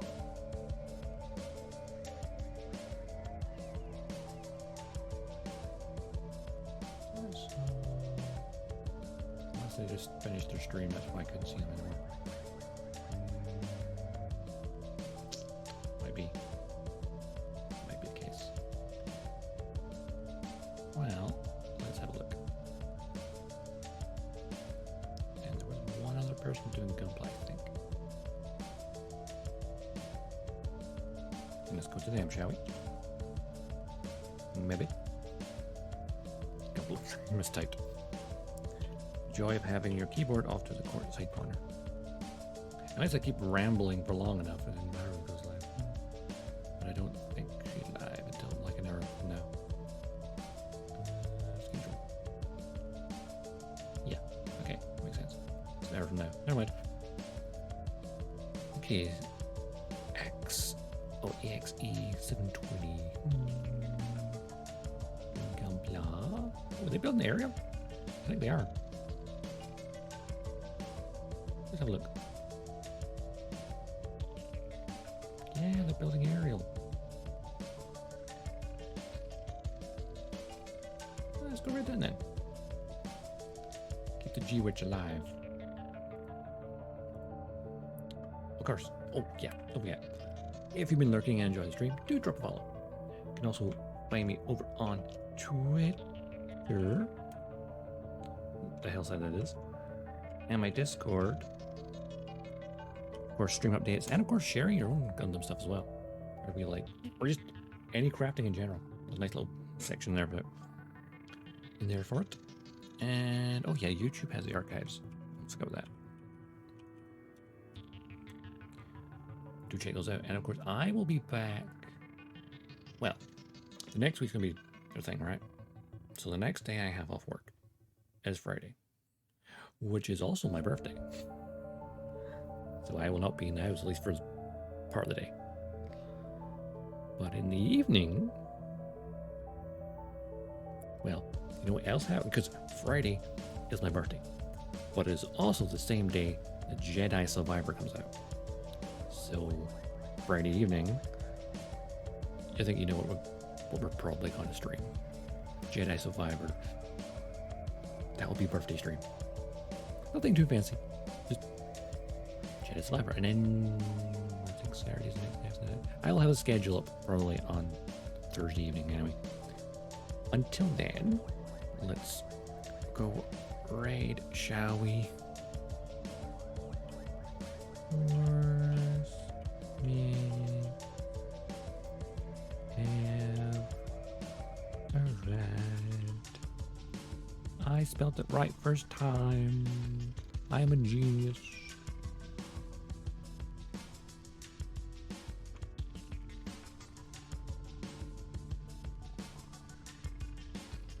So let's see, we have quick double check who's doing Gunpla again. Gunpla. Yeah, so one more person doing Gunpla. Currently building the aerial. Yeah, let's go right down then. Shall we?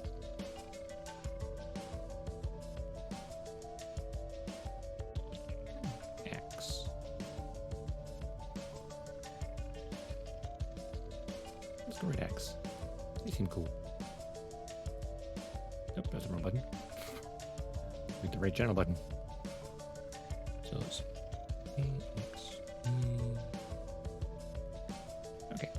get them right. Let's do a Gunpla. Let's go. And I will see you around the cosmos. Till next time, till Friday.